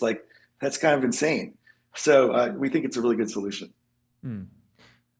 What do you think about the societal implications of companies staying private for much, much longer? It seems like a lot of people are very concerned about AI. They're very concerned about the permanent underclass. And a lot of these tech companies like Openai and Anthropic have gone up to $1 trillion in market cap without actually going public. So all of these returns have so far gone to early employees and insiders and institutional investors. Yes. Yeah, I think in some ways, we've really broken the social contract with everyday investors. Like it used to be, think about with Microsoft, Google, think of Facebook, think about when they went public, think about NVIDIA, think of how long that was a public company, right? And public investors through index funds could get access to and get exposed to the greatest value creation of our time. And it is now, we all know, like venture capital, the system is sort of set up to keep these companies private forever. Now, if you're a private company CEO of sort of a generational company, like being private is awesome. You get all the capital you could want. I helped create the problem, because I, helped create the secondary market. And now you get all the secondary liquidity you want. And there's absolutely no motivation for these companies to go public anymore. And so, largely like the space, these large tech IPOs they've really shown how much retail is missing out on. And, I have a personal story on this just to like demonstrate it. Go for it. I put up a little video. I put up a little video yesterday, just sort of congratulating some of my friends in the recent IPOs that have occurred. And some of the comments were just absolutely vicious about, so angry that everyday investors can't get access to these companies. And that's exactly the problem we're trying to solve here. So much of the value creation happens 3, 4, 5 years before an IPO. And, a closed-end fund is exactly the way to get unaccredited investors, really investors of any kind, it's daily liquidity. They don't have to hold it forever. They don't have to go sign, complicated contracts. They can just buy it, be exposed. And we want these things to be long-term value creation vehicles for retail investors and for really any kind of investor. Mm. So what is a closed-end fund and how is it different from other ways of getting exposure? Well, so the 1940 Act created basically the public fund structure that we know. Closed-end funds, interval funds, mutual funds, ETFs, right? And all a closed-end fund means is that you have a fixed number of shares. So you issue a fixed number of shares. If you're in an ETF, shares can be created, they can be destroyed, just keep all the assets trading at NAV. But if you're dealing with illiquid assets that are only traded on an intermittent basis, that is impossible. So private assets don't work in that format. So a closed-end fund, they've been used for everything. I mean, they've been used for people who buy uranium stores. They've been used for utility funds, income-producing assets. And they've been around forever, but the prime use case is exactly this.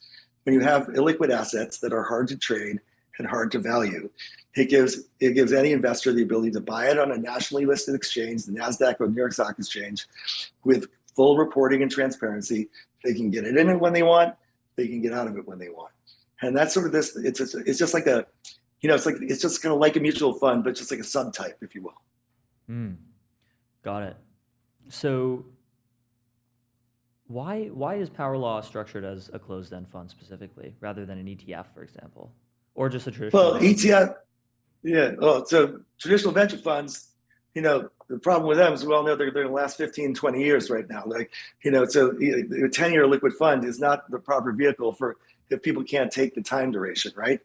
An ETF, you can't have liquid assets, but a closed-end fund is just fine. You can absolutely hold liquid assets in as long as you need, and they're evergreen. So the assets. So basically, think about it like it's like a holding company that holds all the venture assets, all the shares in the private companies, and the shares trade every day on the public market. So you can go today to your brokerage account and buy shares of Power Law. If you like it, you like the companies, you like the portfolio, and then you can sell it after a year, 2 years, 3 years, but you're not locked up for 10 or 15 in the case of most VC funds these days. Gotcha. So I want to talk a little bit about Power Law's portfolio. You said you have SpaceX, OpenAI, Databricks, Stripe, Deal, Kalshi, Kraken, Vast Data, Tethered, so on and so on. A lot of these really cool companies. How did you decide what to allocate the portfolio towards?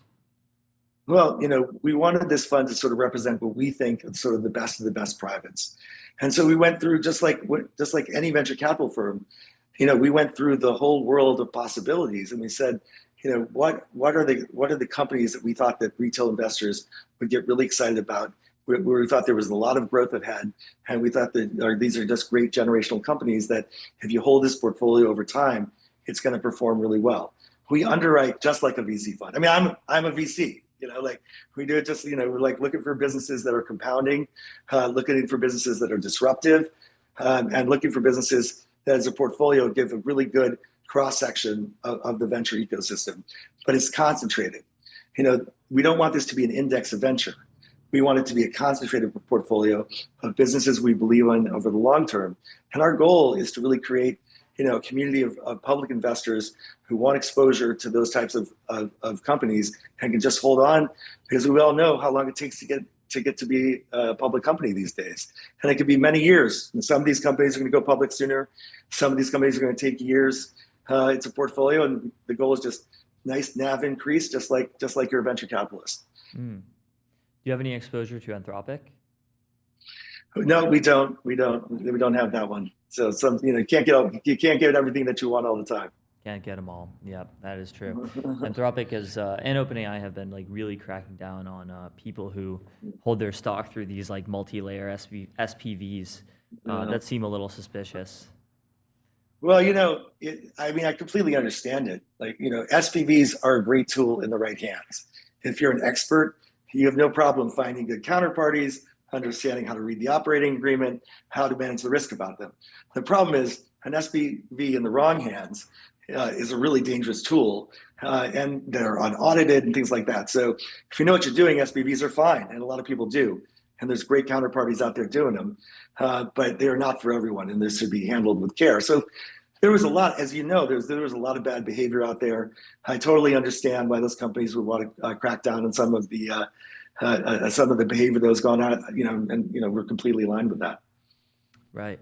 So how does Power Law acquire stakes in these companies? Is it through like employee secondaries? Is it like venture rounds? It's everything. We do direct. We do direct to participate in primaries, but we're really good at picking up shares in the secondary market. We've done since we've started over 850 secondaries. So basically, we find a company we want. We go to the company, we establish a position, and then we're out there in the secondary market looking for every opportunity to build up in our position over many, many transactions. And that's kind of like, we do that all in-house. We've been doing that for a really long time. And that's how we can sort of create a bespoke portfolio like this that's got so many exciting companies in it. There's a lot of flexibility when you're a secondary guy. You got two companies that are competitors. No one cares if secondary guys buy them. The primary guys, they get a little sensitive about that. Right. So before we hop off, last question would be, what is Power Law going to be doing next? What are your plans for the future?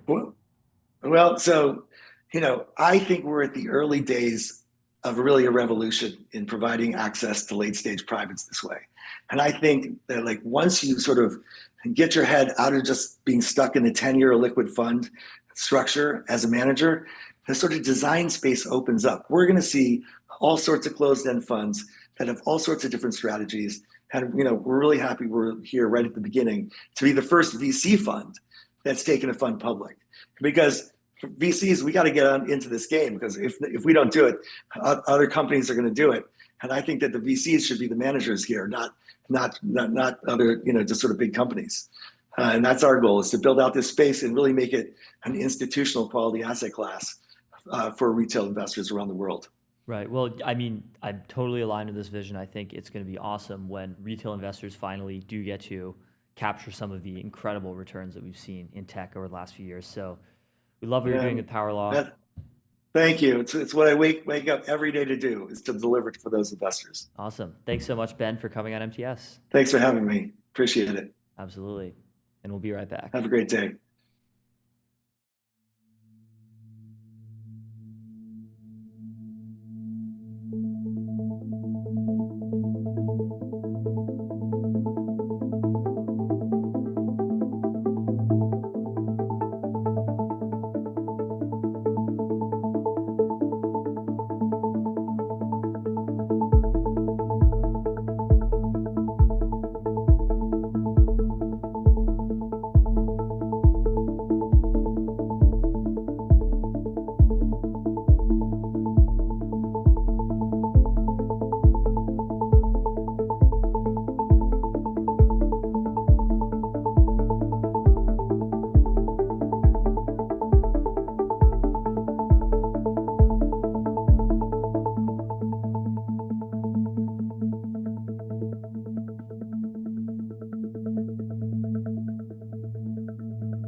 are back. We are live. We have some interesting stuff to talk about from Epoch AI, one of my very favorite AI research organizations. I guess it's somewhat less research and more like forecasting and monitoring and tracking what's going on in AI. But they have their gradient updates newsletter that they do usually like every week. It is like really, really good. They share opinionated or informal takes on big questions in AI progress. So this one talks about controlling the capital after AGI, a simple taxonomy of the main proposals for post-AGI universal redistribution. So if AGI, including full robotics, takes many people's jobs in the process and leaves them with no way to earn a decent living, those with little savings during the transition would then be unable to support themselves on the other side. Even if many well-paying jobs remain after AGI, the capital share may greatly increase, which would tend to greatly increase inequality. So in economics, there's this concept of the labor share versus the capital share, which is how much of the economy is paid out to workers through wages versus paid to owners of capital through the form of investment returns, dividends, rents, and other such forms of capital income. So if you have like a few people who own lots of capital, they might become much, much richer, much, much faster than the labor share of the economy, even more so than today. So economic inequality would become even bigger. So if this happens, how might the gains be redistributed? More concretely, putting aside the question of how the state raises tax revenues after AGI and what percentage of GDP is raised, these are big questions to ask. How will the state raise tax revenues after AGI? I've heard many proposals for this. Increasing the corporate income tax is one. Increasing, doing a new tax on compute or on tokens is another. How do existing proposals for redistributing this revenue differ? Proposals for universal benefits abound, including UBI, right? This is where the government just pays everyone cash. This has been endorsed by Musk, Vinod Khosla, Jeff Hinton, Sam Altman, many, many other people. Oh, that's interesting. The government might impose restrictions on the extent to which people could borrow against their future payments, just as it is illegal today to borrow against your Social Security to prevent people from impoverishing themselves. I hadn't thought about this, but I guess you would have to do this with your UBI, because if everyone's just getting a check from the government every month, some people are going to want to front run it. Some people with higher time preference. Then universal basic services. So basically a welfare state, but the government covers all basic needs, including things like food and housing. This one seems like the worst one to me of all of these options, because it's okay, well, I need food and housing, but what if I want a gaming PC, right? Am I gonna have to apply to some government service in order to be allocated a gaming PC? What kind of gaming PC would I get? The entire purpose of money is that it is a medium of exchange. So you have this one sort of fungible thing that can be exchanged for anything. And universal basic services would just, how do I say this? It's not general in the way that money is, which would be bad. Then we have universal basic capital. The government gives people their own capital assets, such as an equity in an index fund or in AI firms in particular, so that people can live off the dividends. It may impose restrictions on the extent to which people can sell their assets. I think this is my favorite proposal of all of them. Maybe you'd want a combination. And then sovereign wealth funds. The government owns capital and distributes the dividends it generates. This is how the Alaska Permanent Fund works. So the Alaska Permanent Fund owns a portion of the state's oil and mineral reserves. As you may know, Alaska has not that many people. I think there's around maybe 1 million people in Alaska, 1.5 million.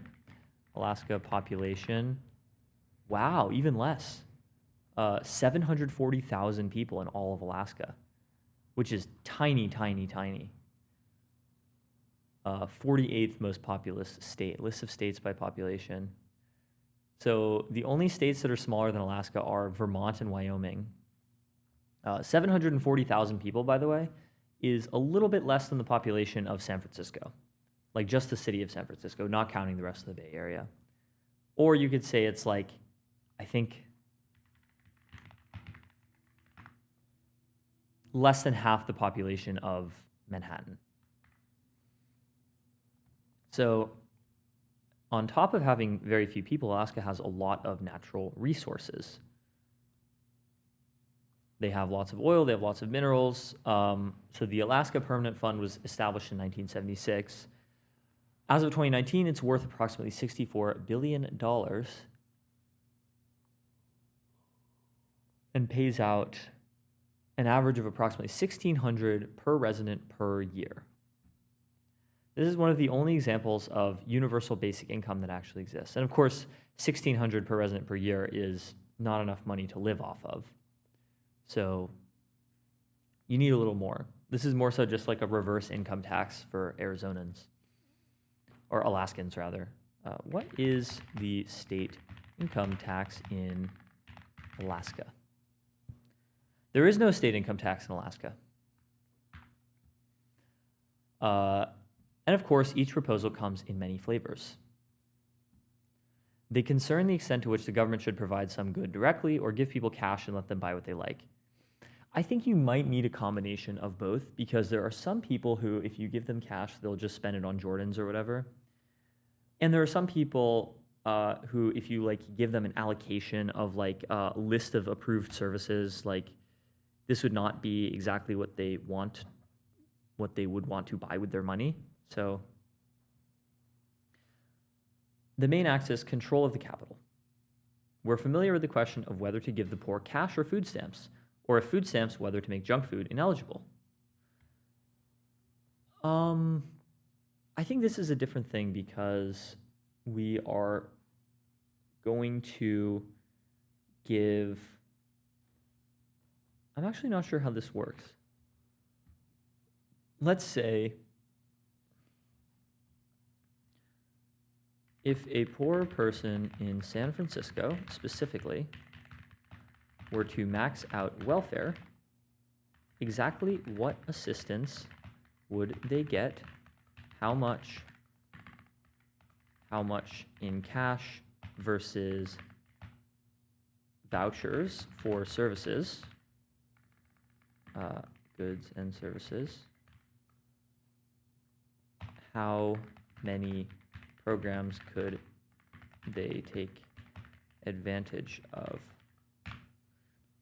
So we'll have Claude figure that one out. We rarely hear the idea that the transfers should be restricted to a particular white list of services. The necessities, the exception is the uncommon proposal for universal basic services.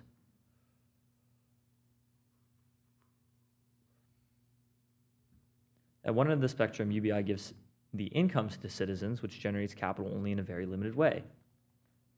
Citizens retain the right to vote for policymakers, who retain the right to tax and regulate firms doing business in their jurisdictions. With sovereign wealth funds, there is more control. The state can govern firms not just through legislation, but as a shareholder. Also, it can exercise this governance and receive the firm's dividends wherever the firm does business and wherever it might move. And there's even more control coming from universal basic capital. Citizens directly, not just through the government, can exercise their voting rights as shareholders and receive their dividends wherever the company relocates without state intermediation.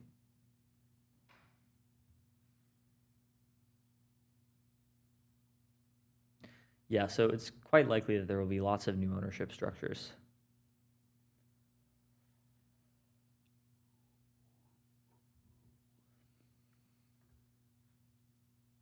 In the extreme, consider UBC plus kill switches. Some stock of valuable equipment and structures is not just legally transferred to each citizen, but outfitted with a device that lets its owner quickly direct it, shut it down, or even destroy it. What? Okay, so it's just like giving people like real, quote unquote, real control over capital, and it's like a reductio ad absurdum, which nobody would actually want to do. Give owners a share of capital with a device to destroy it. Silly. Why care who controls the capital? A common worry is that UBI proposal gives citizens too little control over the means of production to be stable in the long run. UBI, the argument goes, relies on a fragile equilibrium in which the state continues to support its citizens and firms stay beholden to the state, even after citizens' labor has grown comparatively worthless. This is the intelligence curse. This is Luke Drago's essay, The Intelligence Curse, basically. The idea is, okay, like, the government gives welfare to citizens specifically because citizens can, in theory, revolt against the government or vote against the government. Or withhold their labor. But if citizens have become economically superfluous and all like labor and military functions are replaced by AIs, then what exactly is obligating the government to provide for its citizens? And the answer is it's not exactly clear yet. Democracy in the welfare state flourished after the Industrial Revolution. This may be in part because technological conditions better align the interests of workers and elites and made it valuable to give working people skills and working conditions that also help them organize. Right. Okay. Once robots are doing all the work, for example, UBC plus kill switches would let people switch off some capital just as people switch off their labor during a strike in order to exercise control. Okay. That seems maybe reasonable.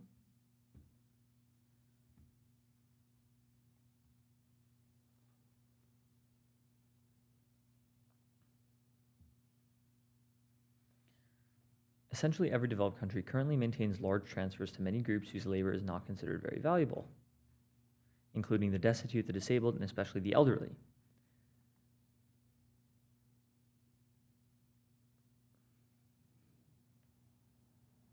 Right. No law of nature rules out a political or social equilibrium in which transfers to the unproductive continue indefinitely. This is true. We do spend like a large fraction of GDP on transfers to groups whose labor does not create this GDP, which is a good thing because it shows that in the future where we may all be less economically relevant, we can still have like welfare for the public. A philanthropic equilibrium. Robot owners value each other's continued cooperation, and one condition of their continued cooperation happens to be that each party makes an annual transfer to the rest of the population. That would be good. The equilibrium of this game could be upset by some shock to the history of play.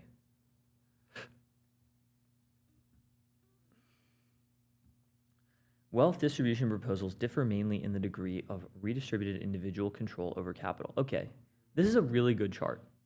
This shows the taxonomy of wealth redistribution proposals based on how much control individuals will get over their capital. So on the one hand, you can imagine regimes with no control over capital. That's philanthropic giving, right? If you get a grant from a philanthropic organization, you don't get to control the capital at all. You don't get to vote on, the leaders of this philanthropic organization. With UBI, you get to vote in the government.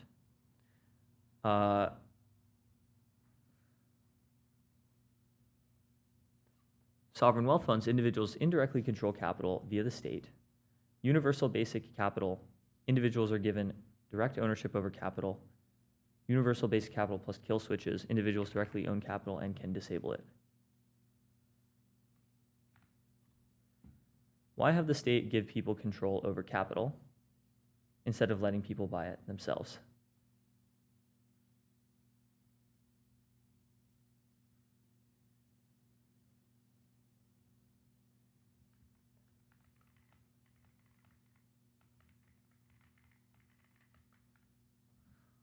Even if we conclude that control over capital in some form offers more economic security than the promised stream of transfers the UBI can offer, it does not follow that the state should buy this security on our behalf. Well, I guess the idea is why not let people buy capital themselves? Because they won't be making labor income in order to spend on capital like we currently do, right? In our current system, individuals make labor income.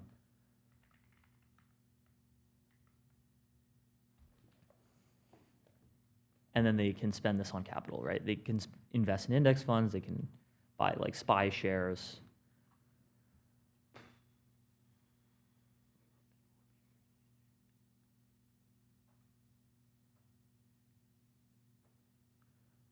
So here, people would be free to use their UBI to buy shares.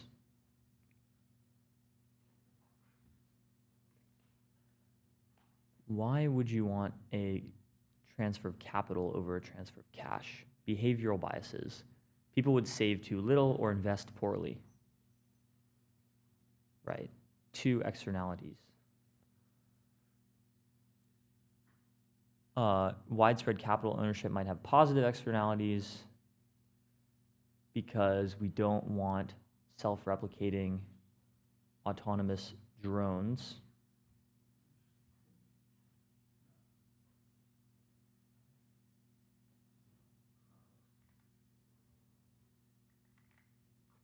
There's a risk that the wealthiest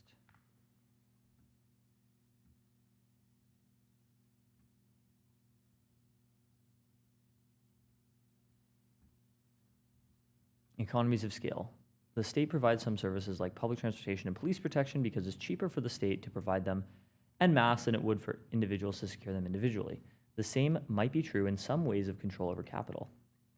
In a world with strongly enough increasing returns to scale in investment, e.g. because only large investors can invest in private firms, wealth management could be a natural monopoly, at least for relatively small capital owners. Huh.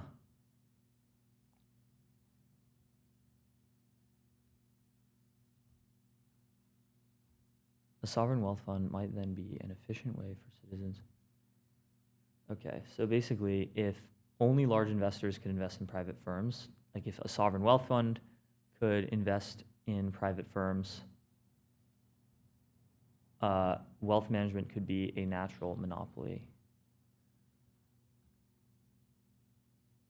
So a sovereign wealth fund would be a way for citizens to solve this coordination problem of acting in their collective interest.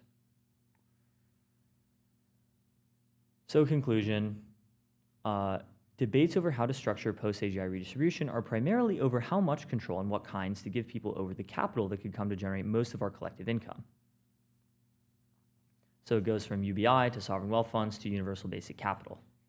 Largely analogous to more familiar debates over cash versus in-kind transfers, like food stamps.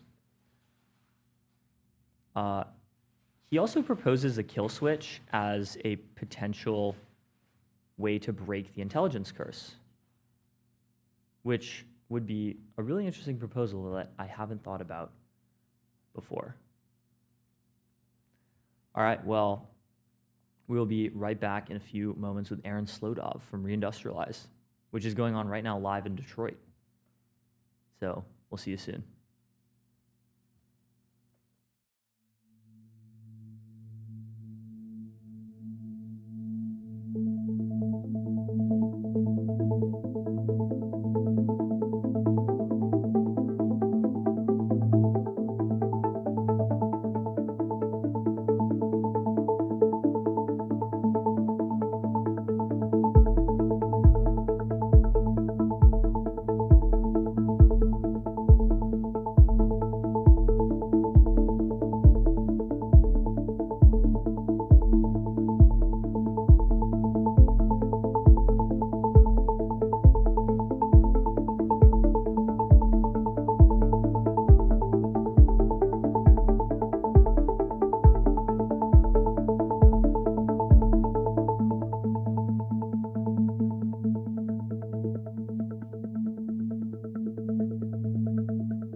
back. We are back with Aaron Slotov of at A Physicist on Twitter. Very cool handle. Building the future of manufacturing at Atomic Industries, and he's coming at us live from the Reindustrialized Summit right now in Detroit. This is true, right? Yes, sir. We're doing IRL streaming now. We have our IRL correspondence. He's on a phone. Yeah. Okay. Wow. We're in like a conference area. Well, lots of. Cool... We'll do a little. Oh, there's a robot dog. I think I might be getting attacked. I don't know. He's doing some welding, sick. actually. Oh, yeah. I was wondering what that thing was. Looked like a flamethrower. That is Path Robotics and their little welding bot. Hi, buddy. So. Yeah, welcome to the floor of Reindustrialize. Yeah, this looks super sick. I think one of my friends is there right now, but I don't want to talk. Covering it for a different media org. So what is Reindustrialize for audience? So we built this as an interface for for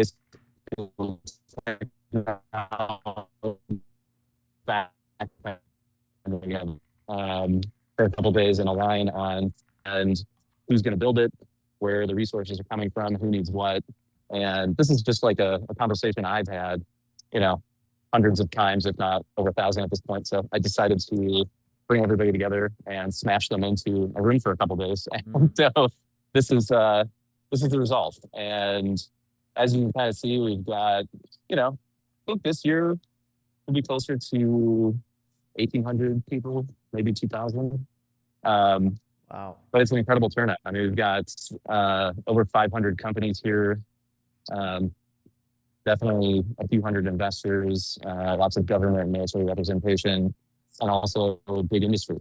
So this year we try to cross the chasm a little bit, going into where's the rest of the industrial base.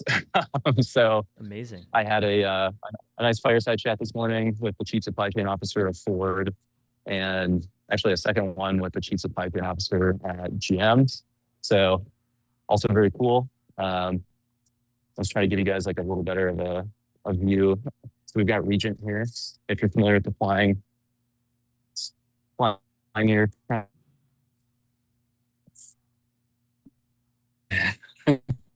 Connection is a little slow.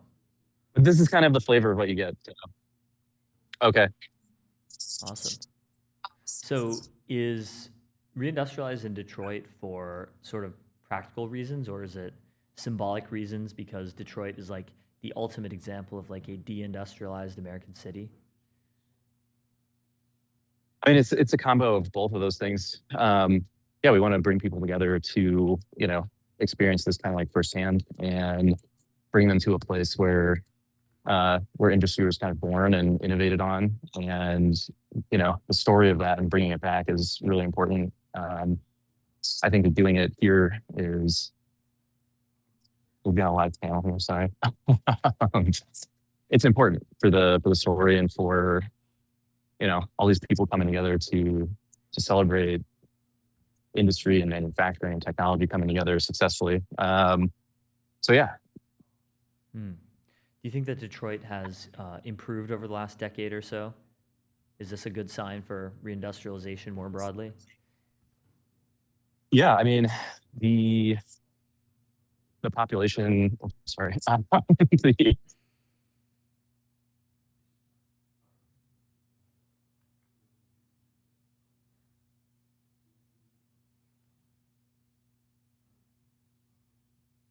This has to happen way more broadly than just one city. Where we're going. And hopefully this is just kind of the start. So we're only in our third year. So this is, baby steps for everybody. Cool. Who are some of the coolest companies at Reindustrialize?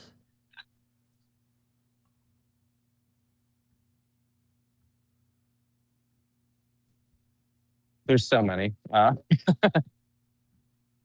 We've got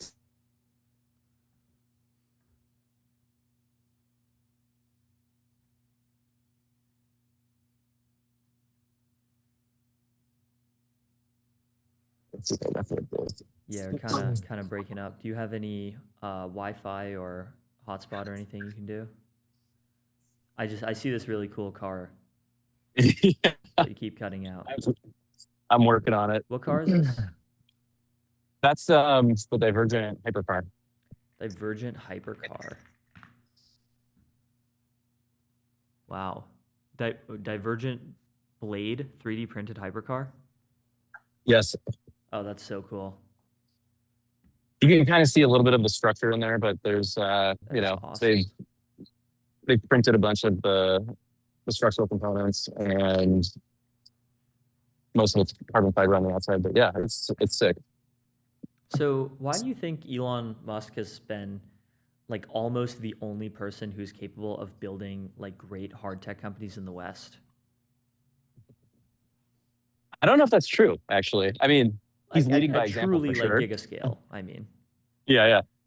I guess the other question would be, you know, how could somebody else do that?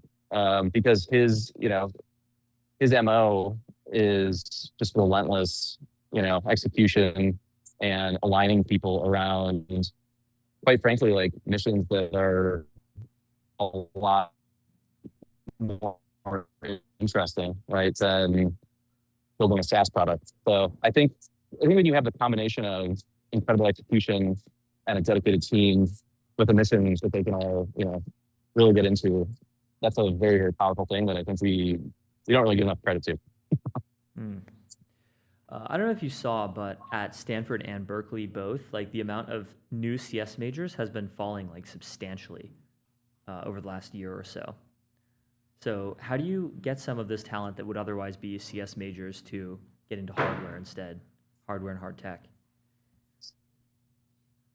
Well, I think that people getting kind of blackpilled on software engineering is not necessarily for the right reasons. If you think that you're going to get automated away as a software engineer, there's still a million other things that you can do in terms of applying, good software engineering principles to the physical world. So I think that atoms are the last frontier of AI, like for sure. And it's not something that's going to go away anytime soon. And this is where we need talent to flow, into rebuilding and restructuring all kinds of physical infrastructure, physical products, and software engineering will become more and more of a part of the backbone of, all these different companies as they're growing. So I don't think people have to have such a bad outlook on it. They probably have to look more towards, the physical world rather than the world of bits. What are you most excited for over the next year or so to come out of the reindustrialized ecosystem? Any like new companies, new products? Yeah. So hopefully the gathering here, will bring in on the order of magnitude of, billions or tens of billions of dollars of deals, whether those are customers or new investments, new companies getting built and funded. The whole point of this is to just make everything move faster. So I think across the board, our hope is we're just helping everybody accelerate. Yeah, well, that's an amazing idea. I think we're also having Nathan Lemur on from Reindustrialize later. We got some more correspondence on the ground reporting from Detroit. Nice. So it's been great having you on, Aaron. Thank you so much for coming on MTS. Thank you, guys. Take care. Absolutely. Talk to you soon.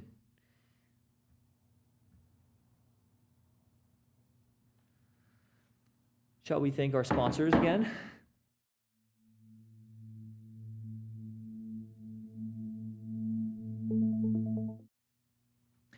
Neon is the backend cloud for apps and agents from Databricks. With a single prompt, you can launch a production app on Neon, complete with a Postgres database, user authentication, object storage, compute, and AI gateway, all in one place. But more importantly, Neon scales. It runs on the same battle-tested technology powering data and AI for Fortune 500 customers at Databricks. Neon is made for a world where startups scale faster and farther by letting agents do the heavy lifting. That means auto-scaling keeps your app online when it goes viral, usage-based pricing means you only ever pay for what you used, and everything branches just like code, so your agents work safely without taking down production.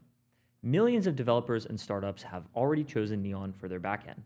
Start on the free plan or get up to $100,000 in credits for your startup at neon.com/MTS. MTS is brought to you by 11 Labs. Most companies trying to deploy AI agents hit the same wall. The agent itself is fine.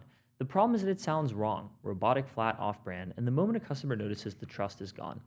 11 Labs develops the AI voice and audio models to give agents a human-level voice, the tone, the emotion, the rhythm of real speech, and wraps them in the full stack you need to actually deploy. Knowledge integrations, workflow tooling, multilingual support, enterprise-grade reliability.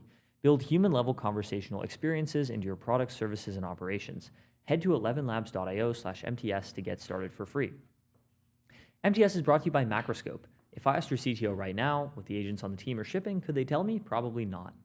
Turns out most engineering leaders aren't actually monitoring the situation on their own team.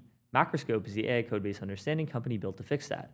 3 core products. 1, status, the best way to understand what's happening in your company and what all your engineers and agents are shipping. 2, code review. All this extra code being shipped needs a robust defense layer. Macroscope is the highest signal code reviewer with the least noise. 3, agent, a single layer of intelligence that synthesizes all the tools in your stack to answer questions, take actions, and automate workflows for your team. Start monitoring the situation in your codebase. Head to macroscope.com/MTS to get started. That's macroscope.com/MTS. You're in back-to-back meetings all day. You're trying to monitor the situation. You're nodding like you're following along. That's where Granola comes in. Granola is an AI-powered notepad for meetings. You jot down whatever messy notes you take anyway, and in the background, Granola is quietly turning it all into something a real adult would write. No bots crashing your calls, just a clean little notepad that does the heavy lifting so you can focus. During or after the call, you can actually chat with your notes. Ask Granola to pull out action items, help you negotiate your next raise, draft a follow-up email, or coach you. Try it once, and going back to your old system feels deranged. Head to granola.ai/MTS and get 3 months free. That's granola.ai/MTS. At every founder dinner in SF, everyone's talking about models and data. Nobody's talking about the real bottleneck in AI adoption. It's the connective tissue, the layer between your models, agents, APIs, and context. Kong gives you the platform to power and govern that connectivity. The control tower that governs your traffic, cuts your costs, and sets guardrails for agent-to-agent interactions. Without it, you're not monitoring the situation is monitoring you.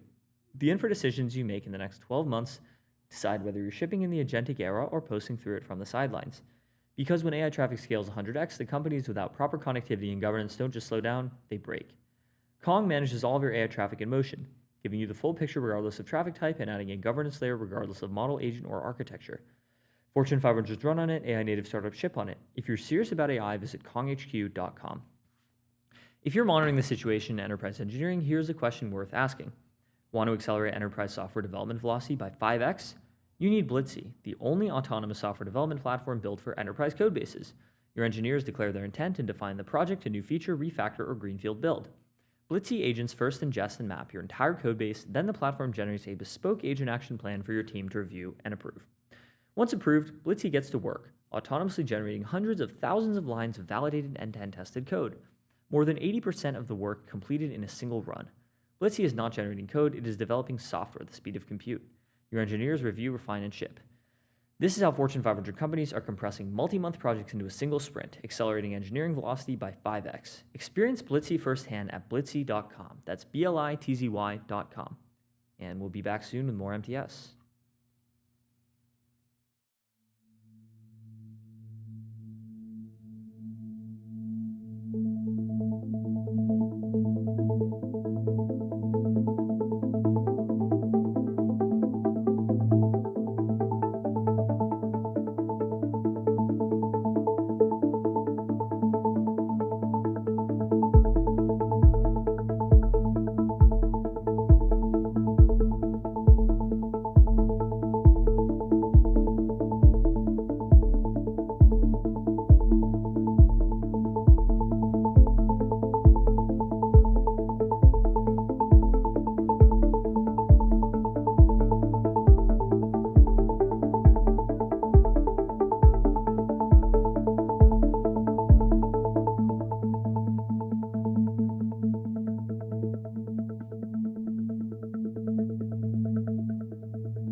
right, we are back. We are live in the Situation Room with Augie Marietti, the CEO and co-founder of our sponsor, Kong, whose hat I'm wearing. So Augie, welcome back to MTS.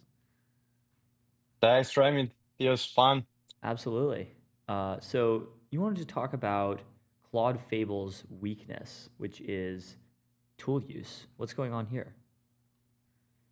Yeah, so Cloud Mythos 5 and Fable 5, now there's all the government blockage and all of that.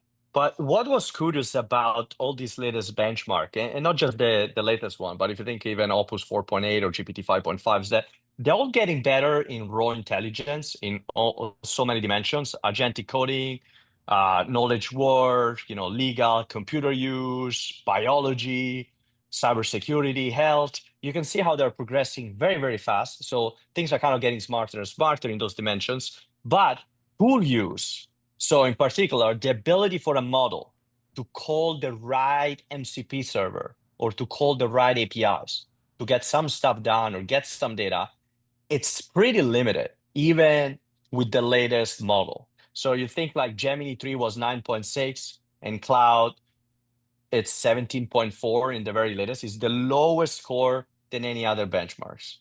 That's to say that while like raw, I think its intelligence is improving, the ability to connect the dots is not improving much. That's still the hardest things to achieve. So that was like a note that I found out very interesting, how slow and hard it's getting to kind of for this model to become truly nervous system, right? Because if we have to think about the brain is part of intelligence. There's all our nervous system, peripheral and central nervous system. And I think the tool use is what makes intelligence go into more of a peripheral nervous systems. And the models are not there at all. They're so behind. And at this rate of progress, it's still like the last lag indicator. So that was a note I wanted to share. Interesting. How do you think the models are going to become better enough to overcome this limitation? Yeah, I think it's context layer. Context layer is the first, I think, limit in today's words. Even if you go in a large companies, we can see with our enterprise customer, we can see 60% of the company using 7+ models. But they're all limited to their own business unit, their own task. They're not like fully cross-functional work stream across. And I think because the context is still siloed in whatever data warehousing or database or SaaS systems. So the context layer will be probably the glue first and foremost. So then the models know what to call, why and when. Today, the context layer is not unified, it's not universal. Everybody has their own silo. So I think one, and two, obviously access, authorization, authentication, especially authorization is, okay, I want to call these three things, but I'm not authorized to call them, either because I don't have an API key or I'm not authorized by some policies or whatnot.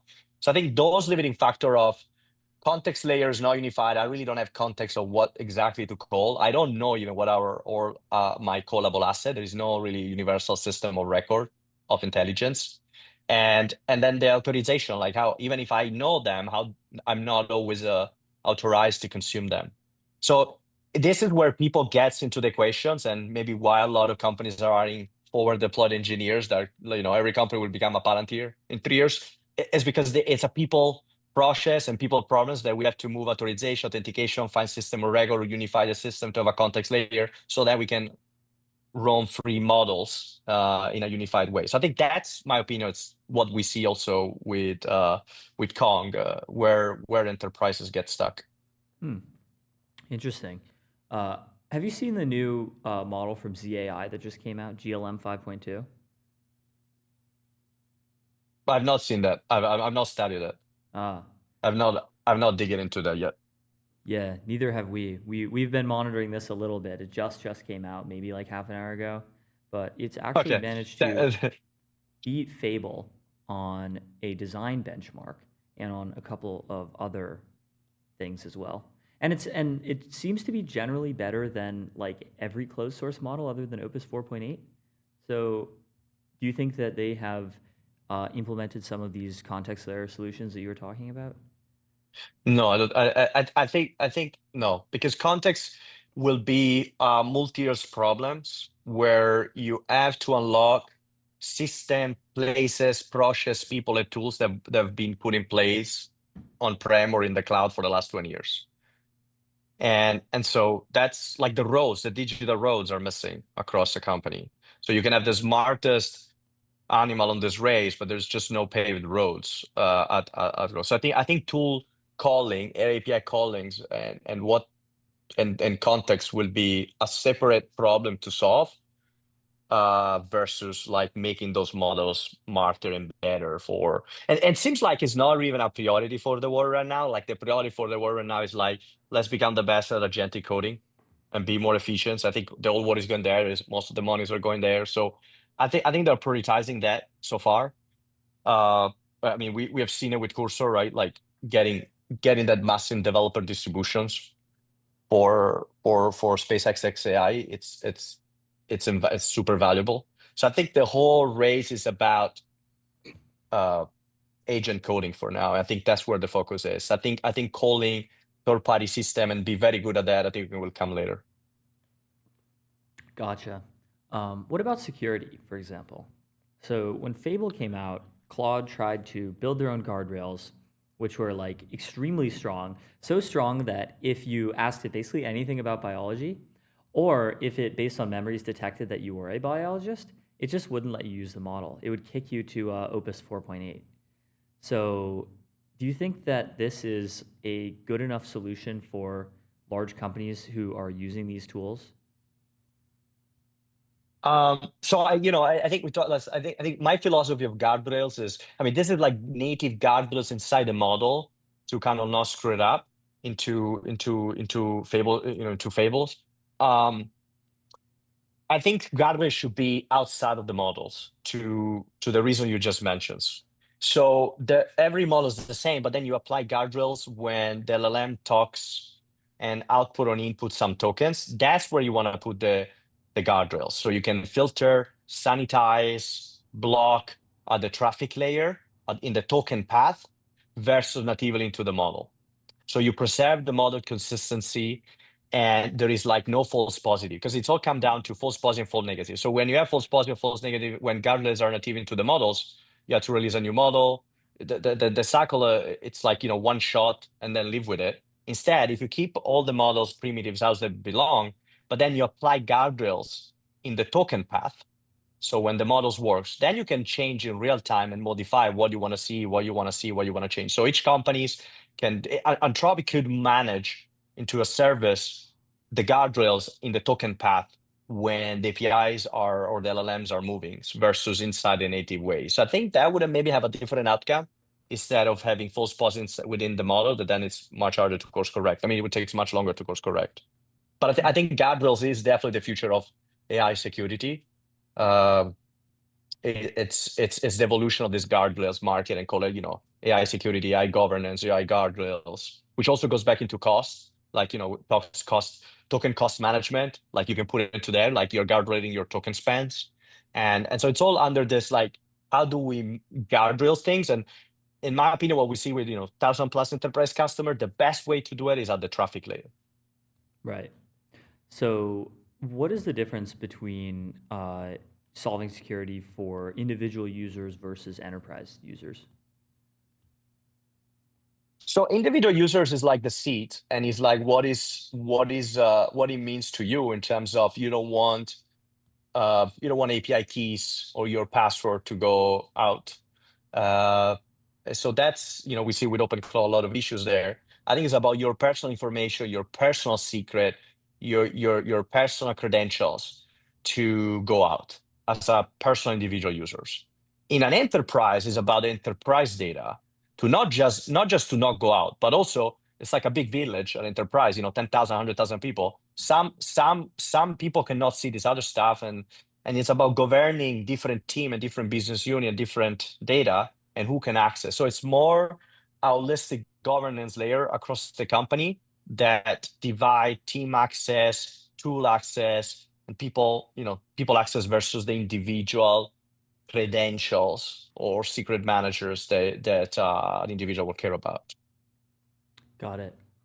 So switching gears a little bit, you tweeted last week most of the flashy SaaS companies will just become an API key in somebody's end file embedded into agentic coding loops. Can you explain what you meant by that and why you think that?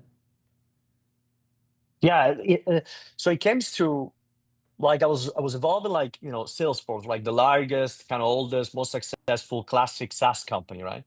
And they announced Mark Benioff announced Headless 360 last week, right? So okay, there's all this GUI over here, but now we're gonna have all MCP and APIs, and it's gonna be all programmatic access for agents.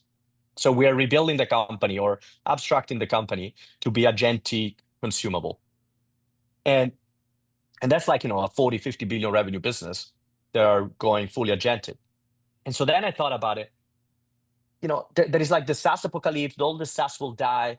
Instead, I think every SaaS company, and I think what Fin.ai did, Intercom, it was kind of reinvented itself against an agentic model, but at the core was about going headless, just an API. That's going to be our business. And so all these SaaS companies, they can kind of reinvent themselves by reusing the same data, the customers, the kind of key features that they have, but expose them as APIs. And so if that's the case, an agent consume things left and right, then that SaaS company interaction will actually be, an API key inside some environment config file that agents are consuming in loops. I think that's kind of the future actually of SaaS. Everything will be an API key, and because that's how SaaS is going to get consumed, right? And I think Salesforce is a big push into that directions to get consumed by agents. So no more GUIs, all agents, and a lot of API keys. I think that's the future of SaaS, or like a reinvention of SaaS. Sure. But not that the GUI will go away, right? Like I think graphical interface will still be there, and I think they will become more and more human loop as a feedback loop to understand, okay, it's really happening what is supposed to happen. Let me go look. Like I like to see sometime a dashboards and see, okay, it's really happening as expected. But more and more of the traffic, I mean, we already see agentic traffic is exploding. More and more of the traffic will move through, or the consumer, or the interface will be just an API key and an endpoint or an MCP server that will get consumed in some agentic coding loop and some cursor or codecs. Right. What do you think about what this will do to the valuations of these SaaS companies?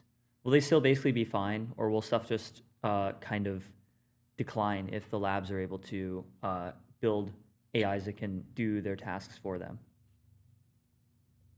So I think the SaaS that will be able to reinvent themselves, like Intercom did with Fin, that will grow. And if they regrow, accelerate growth, their valuation will grow with it, right? I think all the SaaS had very decreasing growth rate for the last 4 years, and then do the right people, they can have increasing growth rate. It's all about growth rate. So if they're able to do what that Intercom to Fin pivot happen and do it more of it and on scales, they will have a different, I guess, maybe strategic position in the whole software stack, but the revenue will grow, their valuation would regrow. Not everybody will be able to do those dramatic pivots, but the companies, the founders mode, that will be able to do it. And I think rebuild to that's probably the successful path for SaaS. I think what we see the acquisition will close in Q3, but what we see with Cursor, in a way, it's kind of like the values going back to the application layer, where Cursor was the coding application layer, was not the model. I mean, they have their own model, but for 3 years, they were using other folks' models, And I think that going back to this kind of control plane of AI, where the application layer has actually the real value because it has the context, has the people, has the access, might make those companies actually be worth more than when they were worth actually in a classic SaaS. I think we're going to get a lot of upside surprise as, control, business continuity, reliability, accelerations of value happens through the application layers. There might be like a flip where the models will still be like utility companies with low margin, massive throughput into the trillions dollars, and the application side will be kind of the delivery of that value, like a Binaware. And I think we might see surprises. And I think Cursor is just a first playbook that is like, okay, there is value in the distribution of 10 million developers in this application layer. Totally. Well, this is super interesting stuff. Shout out Kong. Augie, thank you so much for coming back on MTS, and we'll see you soon. Thanks, Theo. Absolutely. We'll be right back. Pleasure.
Welcome to another edition of Monetary Matters live on the MTS Network. I'm Jack Farley, joined by Max Weethy. Max, today we got stocks down 0.6%, 60 basis points, and oil down as well. Of course, huge Iran news that we're kind of still processing, but oil down for a second day in a row, alongside a pretty steep sell-off in the semiconductor index. And I'm just looking at the stocks that were down the most in the S&P, and other than one outlier, literally every single stock is a semiconductor stock or semiconductor related. Monolithic Power, Lumentum, Intel, Coherent, KLA, AMD, Ciena, Skyworks, Micron, ON Semi, and Corning, which is a optical glass type play. And then the stock that was down the most was CBOE, which is like a very important stock. It's like a part of I wouldn't say the beating heart of the financial system of the options market, but certainly maybe the liver or something like that. And that I wonder if I know why, Jack. Yeah, if you're wondering why that stock went down, it was because I believe the chair of the CFTC went on TV today to talk about how great perps are.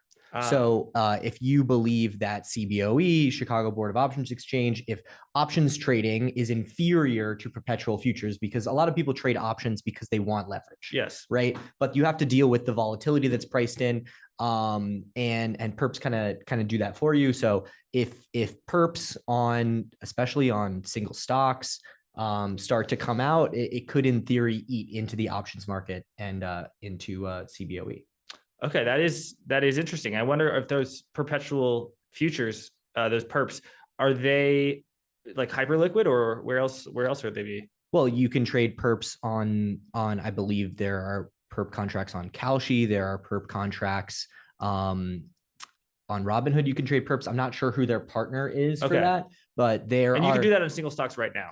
I don't know if you can do it on single stocks. I know you can do it on Bitcoin. You have the I mean, here we could just pull up Kalshi, and let me just go to their I don't know about Kalshi if they have perps right now. We've got BTC, ETH, Hype, Sol, XRP. So right now it's all there, but look, you have perps on real world assets on Hyperliquid. So I don't see why Hyperliquid is not available here in the US because it's a decentralized exchange that doesn't have KYC, but that doesn't mean centralized exchanges that do have KYC couldn't list similar perps on real world assets, assuming the CFTC agrees that they are essentially swap contracts. Yeah, it's interesting. I mean, I know CBOE I bet they make a lot of their money from like one day options, but there is still the bread and butter, like long dated volatility Vega products that, definitely, because those are true volatility products. Yeah. I feel like one day options, they are pretty similar to perps. It's just, I guess you're more long at 3:58 than you are at 9:31 a.m. just because you get more long today as the option expires, I guess. But a perpetual future, the term confused me so much when I first heard it like 5 years ago. But really, what really helped me understand is it's really like a one day future. It just rolls every single day, or it can roll over a series of days. So it's called perpetual, but to be clear, it actually rolls over a very short period of time. Yeah, it's worked into the funding rate. But it is perpetual. It's just that the funding rate changes.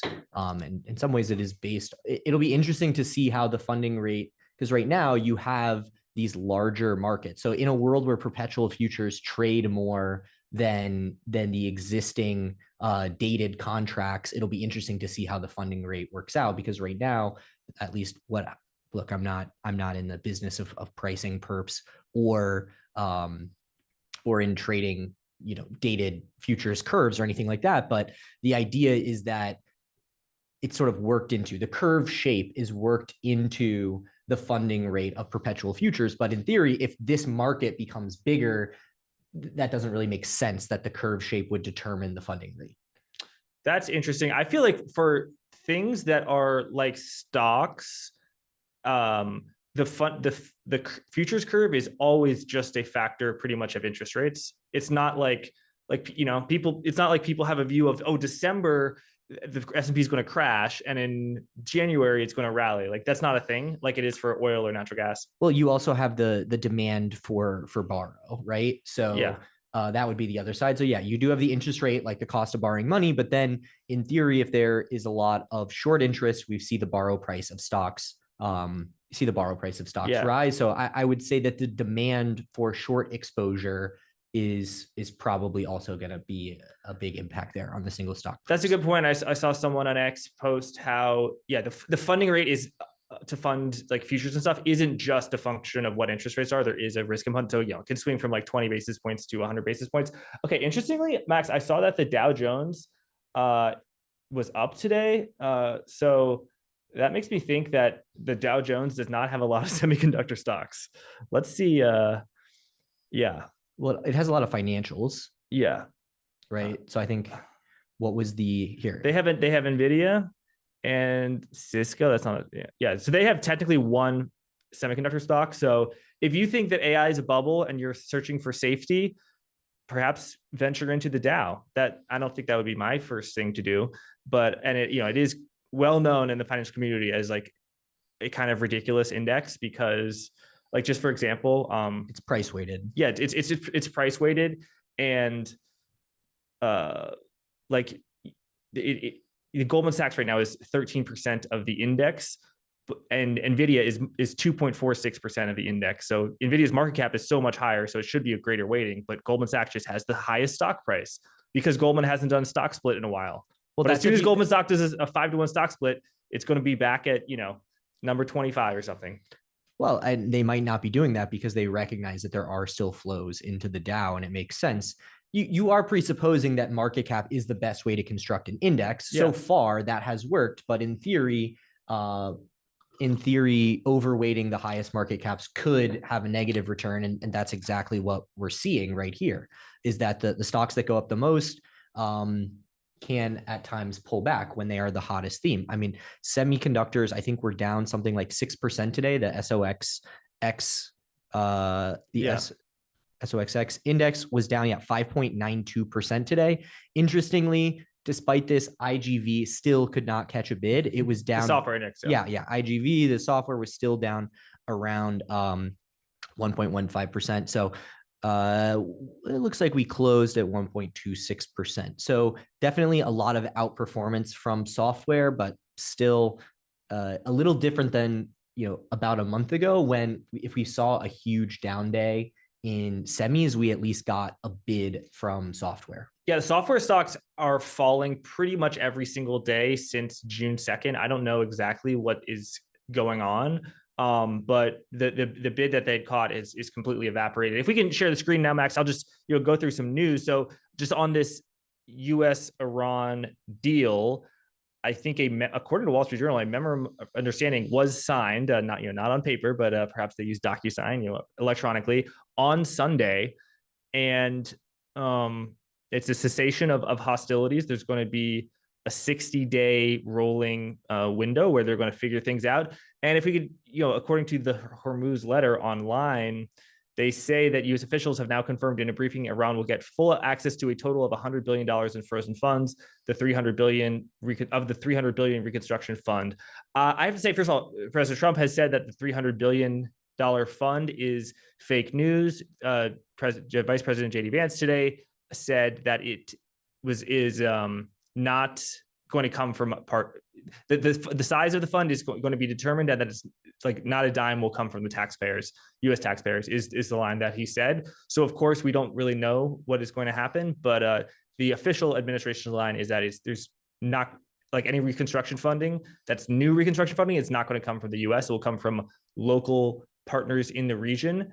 It'll be interesting to me. Like, I don't know, Max, if you were an investor or a businessman in the UAE, like would you be wanting to invest in Iran right now? Well, you could probably get a good deal. I don't know, but it's funny. We had, back in the day, Jack, at our old company, we did have somebody coming on to talk about Iran. I forget the name. I remember his name. Yeah. Yeah. I forget the name of the fund. I think it still exists today, but his name is like Majtaj Wajtal or something. Yeah. And I remember the name of the guy, not the fund. It was Sturgeon. Was it Sturgeon Capital? Yeah. Either way, they were pushing the narrative that you could buy Iran at something like 3 times earnings. it was like Maj Wojtal or something like that. Yeah, screen down to be clear. Yeah, here. Mesej Wojtal, Amtalon Capital. Yeah, that's what it was. So look, Iran is cheap. I'm guessing the whole other people in the region thing would be like it is a political loss for the US to pay this. It doesn't you can make the other guys good. So you make the locals pay for it with an IOU, an unspoken IOU that we're going to give extra money to the Saudis, to UAE, etc. And that way Trump can say, no, well, we didn't pay for the 300 billion. It was paid for by these other guys. But 6 months later, we up our stimulus to those countries. That probably is something is how I envision it. I also think that the US does have tons of money that it can release to Iran that it has frozen in sanctions, something like 36 billion in total, according to the Wall Street Journal. And that would be kind of a form of, reparations. And by the way, this deal and moving in this direction, to be honest, is something that I think is a great idea. I think maybe some critics would, who are both in both parties, would say that this is basically like the Obama deal that Trump was so harsh on. So that is a narrative that's going around. But I mean, overall, I think peace is better than war. Yeah, I would agree. Certainly the market yesterday agreed with that. We rallied basically on the announcement of the deal. We haven't seen anything that would signal a huge breakdown in expectations of the deal coming through. There was some talk about Israel asking to see the deal and that they were not given the ability to look at the terms. Maybe that would signal that there is less consensus as to the terms being acceptable among all the relevant parties. But overall, the market today might have just been a good old-fashioned turnaround Tuesday. So we had a huge rally on Friday, huge rally on Monday. Same reason the Friday before last, we got a big sell-off. Arguably, this is just a pullback in the market. The VIX is still at 16, so hardly a high volatility environment despite the sell-off today. And definitely with the Dow and like high quality companies, right? Quality has not been leading the rally. Look, if you go to the trending tickers, like on the side, the number of tiny scam codes that have been flying. I mean, even Gavin Baker just went on TBPN and talked about this, saying that, he's a little concerned with what he's calling the bottleneck bros of people calling out these $35 million market cap companies and saying, this is where the next bottleneck is. So I would say the outperformance from the Russell generally is indicative not of the best companies leading the rally. And today, Goldman Sachs, Apple, Google, like those are the companies that actually outperformed the market today. And they had been lagging. Amazon had been selling off. Google had been selling off. Meta, a lot of companies that are trading at pretty decent historical valuations, strong earnings, were selling off while the most speculative semiconductor stocks went higher. I understand, Jack, that they're cheap. You're a bull. Well, here's the thing, Max. So all the charts that you're on Yahoo Finance and you're seeing, if you type in the stocks that were up the most in the US, of course, the highest beta, in some instances, low quality names are going to be up the most. That's 20%. Like you're not going to have, Charles Schwab that's up 20% in a single day. But I actually didn't know what Gavin Baker was referring to. I was like, whoa, like I thought I was kind of in the weeds in terms of what the semiconductor stocks and the bottleneck bros are saying, but like 35 million, like what stocks are there? And yeah, that's definitely not where I would, be looking to put my capital, is in a $35 million bottleneck stock that Gavin Baker doesn't approve of. But I do think, Max, like if you just look at all the stocks that are down today, the semiconductor index, they are very high quality. Now there are definitely some speculative names like Lumentum and Ciena, and I would even say AMD is speculative. But I don't know, like something like KLA, where it's inspecting the semiconductors and they have very high profit margins. Like I might say that is higher quality than Meta in the world that we have been in the past 18 months. Like in the normal world, of course, Meta is a higher quality company, but now Meta is spending $100 billion on a science project that we don't really understand. And part of the money goes to KLA. Like that's the world we live in. Yeah, Jack, but I don't think that's really. I'm just talking about what is working today. Yeah. That Well, lower you said quality. Yeah, they are. They are. I'm sorry. The 1 year period where these companies have been earning tremendously well does not undo years and years and years of strong performance from companies like Goldman Sachs, Microsoft, Google, Apple, Meta, Amazon, etc. So yeah, I get it that these companies are cheap and they're earning well, but they are part of an overall speculative bubble. And I'm not speculative talking bubble. I'll withdraw the bubble. Okay, speculative environment. Yeah. But my point is that the Russell 2000 has been leading. The Russell 2000 is full of unprofitable, lower quality companies. Some of them are benefiting from the AI capex spending, and that benefit is real. That money is real. I'm not downplaying that, but there are a lot of companies in space, for instance, that in the space sector that have no revenues whatsoever that have been rallying. But very high total addressable markets. No, yes, in theory. Some might say infinite. Yeah. But Max, I just want to say that I think with high confidence, there are some semiconductor stocks such as Lam Research, such as ASML, KLA as well, maybe even Applied Materials, and certainly NVIDIA that have that before this AI boom, AI bubble, perhaps had outperformed Goldman Sachs and Microsoft and Meta. So yes, there's a lot of formerly commodity-like products, but there also is some high quality in the semis. That's just what I wanted to say. But let's get into Max, we can continue this later. But let's welcome Paul Sankey of Sankey Research. We are going to be talking all things oil. His handle on X is Crude Gusher. Paul, welcome. Hi. I didn't expect to go live like this, but that's great. I'm in Mexico and I'm thrilled to be here. Thanks, Jack, and congratulations for all the great work that you do. Thank you, Paul. So the price of oil has been down for two days in a row, and it is now well below $100 on Brent and WTI, below $80. So a huge, let's just put a crash in the price of oil. What's going on?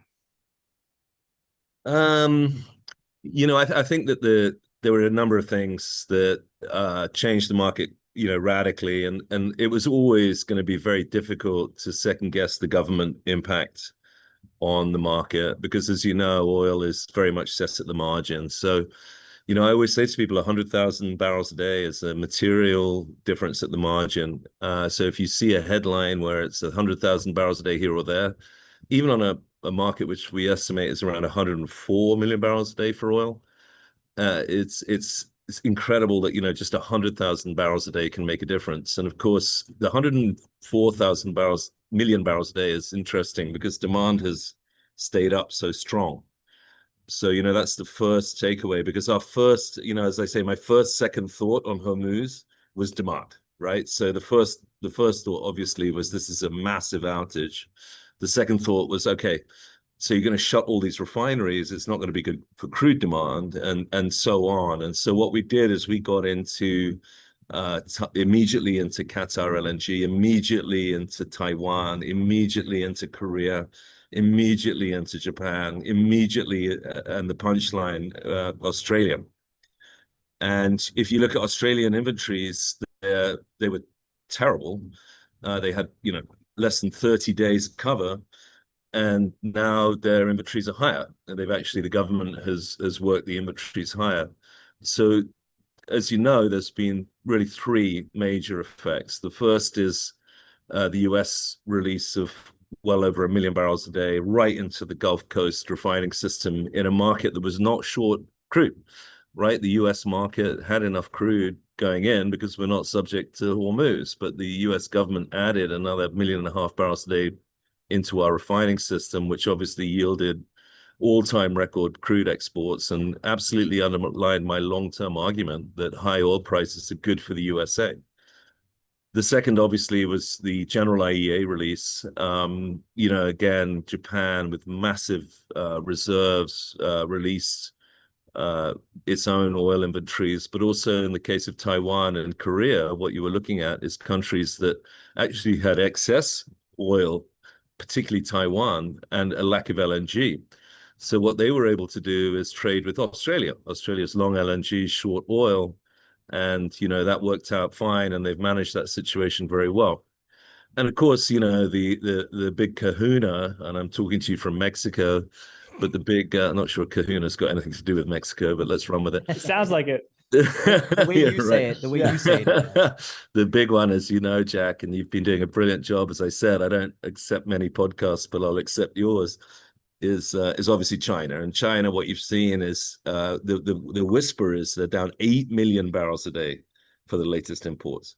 And obviously, as you know, the Hormuz outage was approximately 20% of world oil supply, which would be approximately, call it 10 to 20 million barrels a day of oil out. Let's be specific. It was probably more like 10 or 12.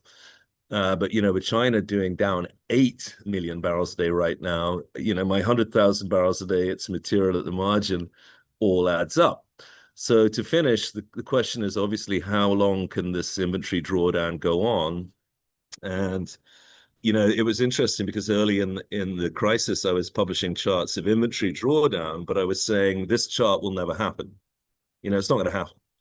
And I think that's one of the big things that people have missed, if you like, in the Twitterati. It's like, oh, yeah, look at inventories. They're going to hit tank bottoms. And it's like, it's not going to happen.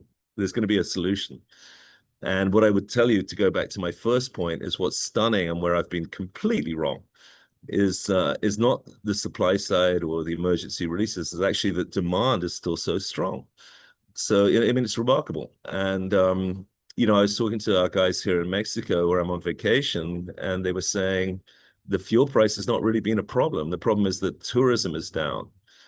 But, the bottom line is that we've worked this one out pretty well. Now, is there really a solution here with Iran, US? No, and we can talk about that, Jack. I don't want to go on too long, but we can talk about what it means in terms of is the Strait of Hormuz permanently denigrated? Is it like the Bab al-Mandeb now, where you have 50% of throughput versus what you had 3 years ago before the Houthis started? And the simple answer to that is yes. So I'll stop there, but that's basically some of my thoughts immediately. Okay, so huge drawdowns. Huge drawdowns from the US, Japan, and China as well. And tell us, you said China was a certain number of barrels per day. Was that in terms of they were reducing their imports by? And does that imply that they were drawing their stockpiles, their reserves down by that much, or did they reduce demand? The opposite. So no, demand in China, they protect. Xi wants to stay in power, right? I mean, the key thing is that he's going to keep his people happy. And so Chinese prices to consumers were kept low. Demand has not fallen anything like what the import level has fallen. And, the disastrously difficult question for the barrel counters, the satellite trackers is, a lot of the Chinese inventory is underground. But what we know for sure is that their oil imports, to be clear about what you asked me, their oil imports might be down 8 million barrels a day right now from previous levels. And the record high, if I'm not wrong, was about 13 million barrels a day. So, you've seen this enormous shutdown in Chinese imports, which is absolutely not, to be very clear, reflected in Chinese demand. So we know globally in a very similar way for Japan, less so for Japan insofar as they have such enormous emergency inventories, but we know the US inventory situation is getting really challenging now over the next 2 to 3 months, because you're really not going to be able to continue sustaining the million plus barrels a day of inventory drawdown. The Chinese can sustain it. They can do that for 2 years. US cannot do it for more than 3 months. So that's going to be very interesting. And our line before this peace deal, so-called, was very much that June will be an enormous test. And the enormous test is US inventories, where we actually have the best data. So it's going to be a fascinating June, and a fascinating bull-bear battle is about to start every Wednesday at 10:30 when the US releases its oil inventory numbers. We know for sure, because we get the data on an offset timing, that the SPR is absolutely cratering. and we don't really know what the operational minimum is on that in the salt caverns, but we do know that they were maintaining, which is to say the SPR salt caverns had issues. And so we're not really sure where the minimum is, but we're at 350 million barrels of US SPR right now, and we're drawing at about a million and a half a day. So, it doesn't take a genius to work out that that's, if we go to zero, 350 days a year, but in reality, some people say it's 300 million minimum. Some people say it's 250, somewhere around that. So we've only probably got 100 million barrels to draw, and we're drawing a million barrels a day. Obviously, that's 100 days before we have a major problem in the middle of driving season. So it's going to be fascinating to watch. It's also consistently humiliates oil analysts. It really does. Paul, could I ask you just to retweet the MTS post? I DM'd it to you. And I know Max is got a question on this on X, Paul. And I didn't fully appreciate just how huge Chinese inventories were, as well as how oversupplied the global oil market was. We kind of were in a glut going into this. Max. Yeah, I want to ask about the timeline for a refill on the SPR in particular. What was different this time around versus the releases during the Biden administration was that they were essentially swaps. So the companies, the producers that were taking this oil have a responsibility to deliver oil back. And so the U.S. has done a tremendous job. Producers in the U.S. have done a tremendous job of picking up some of the slack. There's a certain amount of oil that's been getting through the strait through these supposed dark transits.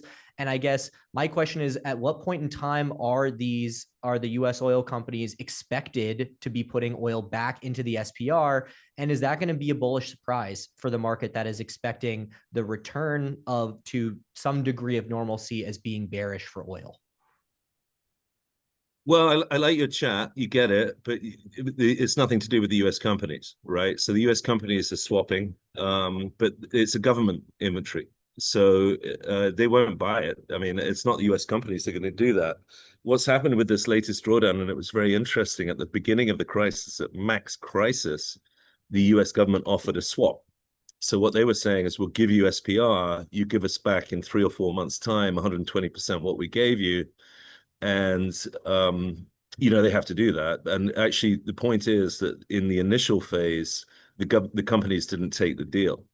And a major U.S. refiner, top 3 U.S. refiner, told me we're not interested in this swap because it is a swap. So that's an issue. The second issue, as you know, is that ultimately it comes down to government buying the oil, and so you're going to have to get congressional approval. You're going to have to go through. Now, the most recent is that there's been another release approved, and so they're going to pound it, in my view. So nobody took the swap. Oh, no, they did, but they only took half. So the total amount available, only half was taken initially. And that was very interesting to us because you had to pay back the barrels physically at a premium. And that's why, some of my big refiners were like, I'm not going to do that. I'm not going to take that risk. I told you that they also saw the situation as potentially catastrophic in terms of just being able to access the barrels. The US is long crude. We've been in this situation long crude from the beginning. So basically what happens now is you have to say, what's Chris Wright, what's Donald Trump going to do about rebuilding the SPR? Whilst we're drawing down, so it's a question for tomorrow. Like so many of these cans that we kick, it's like, what will we do down the line? And this is going to be a global question. And the biggest question is, what will the Chinese do? Because obviously they've been managing the market.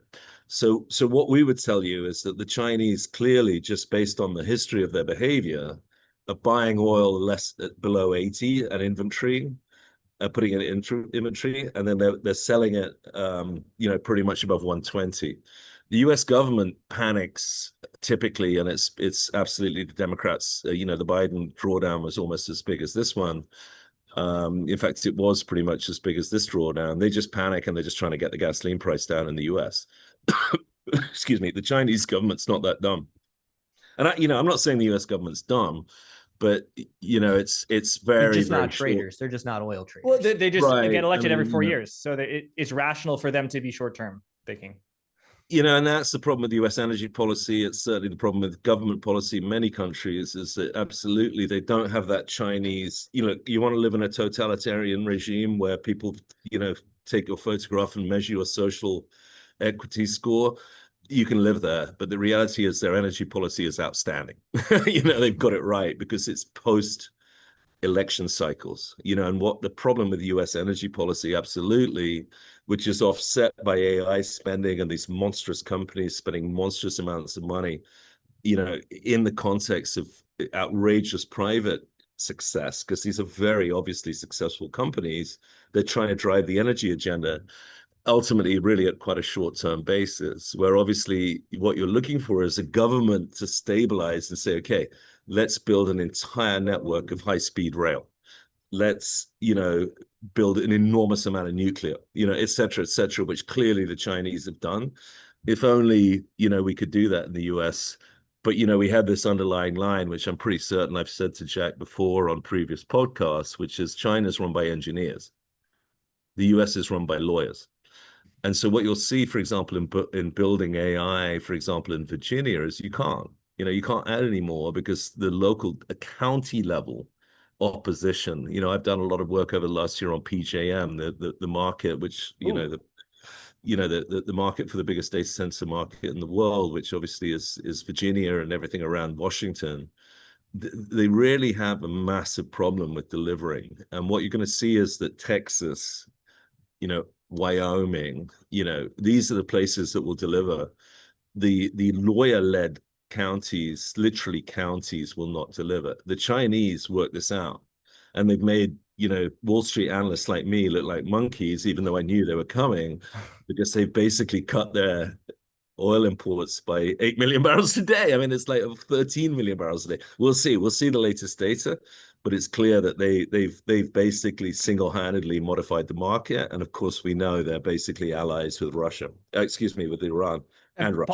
Paul, how many barrels per day was the actual Hormuz deficit? So 20 million barrels a day, not through Hormuz. Only 50 million of those were were oil. You had the pipeline from east to west, then you had the UAE pipeline. So you get some workarounds. But in terms of actual ships that were getting through, how many dark transits do you think there were? Well, what I will tell you is nobody knows, right? Because there's a famous line at the beginning of one of the great oil books, which is what I recommend to people. I always say to people, don't read the prize for reasons, you know, Dan Jurgen told me himself, which is that they didn't edit the second half of the prize because they were rushing to get it out for Gulf War One, which is when my career started. So if you read the prize and try and work out what was going on with the formation of OPEC, I can promise you'll be very confused. It's brutal. But the great oil book for me is The Seven Sisters by Samson. And what the problem is, it starts with the 1970 OPEC meeting, but it is a great history of how these things have come to pass. And broadly speaking, in terms of I've lost my train of thought. What was the question, Jack? Is how much oil is getting through the Strait of Hormuz? Yeah, and so the book starts with the comment that oil friendships are greasy. And, you know, I think I've considered my career to have been defined by the concept that oil friendships are greasy. So, you know, when you're looking at these tankers, as you know, they're 2 million barrels at $100 a barrel with a $300 million tanker. The owners, particularly the Japanese, because you have a list of people that are prepared to take risk, which is, you know, the Greek owners are up here and they'll take risk, and the bottom is the Japanese won't take a risk until everybody else has absolutely taken a proven to be non-risk risk. But at the top of that greasy pole is the Greeks, and, you know, the arbitrage on trading the oil has been, you know, $10, $20 a barrel. And each tanker is 200, million barrels. So it's like, yeah, I'm going to run. So, and the Iranians, you know, are greasy, right? Everyone down there is prepared to take a deal. So I would say that and you know, by the way, my friend Javier Blas and I were talking about this 3 or 4 weeks ago, saying, you know, by the way, there's a lot more oil coming out than appears on your AIS. And what I find so absurd is that everyone's triumphantly showing the AIS data, and it's like, what, you think the guy didn't just hit the button and turn the AIS off? So I would say that it's been an enormous outage, and it still is. But you know exactly how much stuff is making it out. And the other thing you've got to remember is that global oil demand, as I told you, is 104 million barrels a day.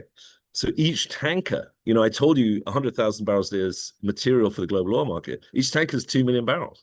So, you know, one makes it, you just hit, you know, you just ruined Sankey's oil forecast, right? Because, you know, he's not got that tanker, literally one tanker. Yeah. And, you know, the guy that pays, you know, it's like the Knicks do. They can pay the crew. You know what I mean? There's going to be some oil coming out, and I would tell you the answer is nobody knows. You know, nobody truly knows. And you know, by the way, a lot of this trade is China to Iran using tether. So you think I know? I have no clue, dude. Interesting. Okay, I'm just drawing some lines, and I'm not saying this is true, but it did puzzle many people that the worse the Iran war got, the more the price of gold went down. You said Tether is a big investor in gold, as well as some gold companies. But Paul, yeah, I just want to put tie a bow on it. My perception on gold was actually that it was crisis. It was very, very fascinating, Jack. And I love the way that you cover this stuff. No, to me, it was government selling, right? So governments had such a big financial problem that they were selling gold. So that told you this is really inverse and really new. Like India defending in a true the rupee. crisis, the governments sell gold, you know, and that was like, wow. That was like, okay, that changes the face of gold in a lot of ways. And, you know, you also had, as you know, the biggest single real user of gold, India, which is always a fascinating underlying aspect of gold, as opposed to Bitcoin, where I'm very bearish. But the underlying, because, you know, the Bitcoin utility argument is beginning to catch up with people, right? They're beginning to realize that actually this stuff isn't what the Iranians use. The real test would be Bitcoin. Did the Iranians use Bitcoin? Yeah. And the fact of the matter is they used Tether. But what you also saw was governments, particularly Turkish government, as you probably know, were pounding their oil sales, their gold sales, I should say, absolutely, their gold sales. And so we had this very unusual and very interesting sell down in gold because the crisis was so bad. You know, and that wasn't on the spectrum of the arguments pro gold, absolutely. But you know, I still love gold. Paul, just final question, 30 seconds. Don't want to offend you by asking for a price target, but just, are you bullish or bearish right here on what time horizon? Bullish or bearish what, Jack? Crude. Anything. What, the England in the World Cup? You want me to do that? Yeah, sure. Kalshi has England at 6%. You know, as I told you, you know, my second thought was demand destruction. You know, what's interesting is that I've been wrong many times, but you know, it's very hard. And I've had probably 5 calls in my career. I've been doing this 25 years as a sell-side analyst. I've probably had 5 great calls. You know, and the funny thing is that 2 of them were in 1 year. You know, so it's really hard to be non-consensus, to be right for the right reasons. What I find myself today is I'm wrong for the wrong reasons, and that's interesting because my second thought, as I told you, was demand destruction. And we haven't seen the demand destruction. So, you know, it's really remarkable that, and it's incredibly bullish. And one of the points I keep making for the clients that I have been making since 2020 is that in 2020, there's a line which I believe is true, which is that not one single school kid in the world went to school on the 2nd of April, 2020. Right? You had a complete economic shutdown, a 20% annualized, 20%, exactly, 20% annualized GDP decline globally, and oil demand was 80 million barrels a day. Right? You have to take that as your low, and your low was 40. And, you know, Ed Wolf years ago is a great Wall Street figure. I worked for him for 4 years, guaranteed contract, locked me up. Ed Wolf came to me at one point in about 2016 after the OPEC Thanksgiving disaster of 2014. And he said to me, and he's in the, I have the highest respect for Ed, but he comes to me, he's in my face, and he's like, how can you be so wrong on oil? And my first reaction, my knee jerk, because I've been doing this a while, was, Ed, I'm less wrong. But then almost immediately I said to him, Ed, you covered transport. You're number one transport analyst on Wall Street for 10 years. Did the Iranians ever show up and move all the train tracks overnight? Now, at the time, this is 2016, I didn't realize what a prescient line that was. But the Iranians moved the train tracks. So obviously Yes. the deal that we're looking at here is ridiculous. It's a nightmare, right? It's like, wow, they won and they're going to keep pounding Trump. It's a long way of answering your question, which is to say the Iranians are not done with this guy. I'm sure it's going to be brittle. On the oil price, my view was always that we would spike. This is classic, that was been there, done that. It spikes, it sells off, right? Obviously. Now, what's so fascinating, and it's a really amazingly fascinating time for the oil market, is right here, right now in June. What you're going to see is the famous tank bottoms are going to be hit, because whatever happens, even if they open Hormuz 100% tomorrow, which they say they will, that's not going to get you solved by June. So June is the test. Additionally, as you know, June is the peak demand for global oil, particularly US driving season. So this June will tell you, and what I said to my clients on Sunday before the deal, when I was waiting for the deal, my note was, if we don't get high in June, forget about it. If the oil price is not ripping by, let's say, July 4th, that's it for the year. You're cooked. Okay, so you're saying this, and sorry, Paul, we do have to go, but you're saying that the time for oil to rally would be over the next 2 weeks. I would say over the next 4 weeks, if it doesn't rally hard on a fundamental basis, then you're done. All right. Yeah. And so what I would tell you is that look at the Chinese, if it gets below 80, by the way, my line to Ed was you buy it below 40. And that satisfied him because he bought it below 40 subsequent to our conversation and made a lot of money, with all due respect to Ed and not knowing what he really did. But my understanding was that's what he did. Great. Well, Paul, thank you so much. People can find you on X at Crude Gusher. You are a legend. Appreciate you joining us, not on vacation. Of all I'm never things. on vacation, Jack. Yeah, me neither. I'm just Steve, thinking. now we're talking to Steve Ho. If we can get Steve in the chat. Steve is got a new job, head of research at Silicon Data. Steve, good to see you. I mean, I know you probably have a few thoughts of oil. On oil. We want to get into your company and GPU compute futures, but I know you got thoughts on a lot of things. What do you think about oil? I was just really enjoying that. Why did you cut him off? I could have, he could have kept going. No, but we learning were out of one commodity market and into the next. Yeah. Yeah. In fact, I changed my background because Paul, you look like you're in a sunny spot with palm trees in your window, reflection. I figured I have to match you, even though I'm in New York. It's been fascinating to hear all these interesting reflections about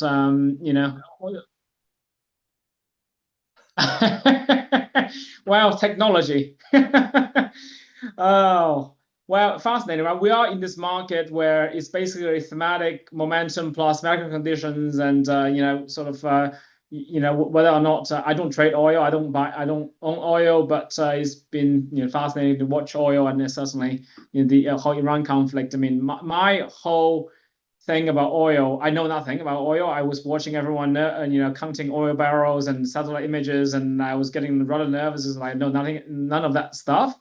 But I was thinking this reminded me distinctly of last year, the same time when Trump had a trade war with China Liberation Day, and it just felt very similar. And everyone was saying, "Oh, there's no way that Trump could unilaterally get out of this. You can start a trade war. You cannot end one unilaterally. The other party has to let you go. Blah blah blah." But in the end, what ended up happening was that the agency rested with Trump because the irrationality started with him. Right? He started this crazy thing that nobody wanted.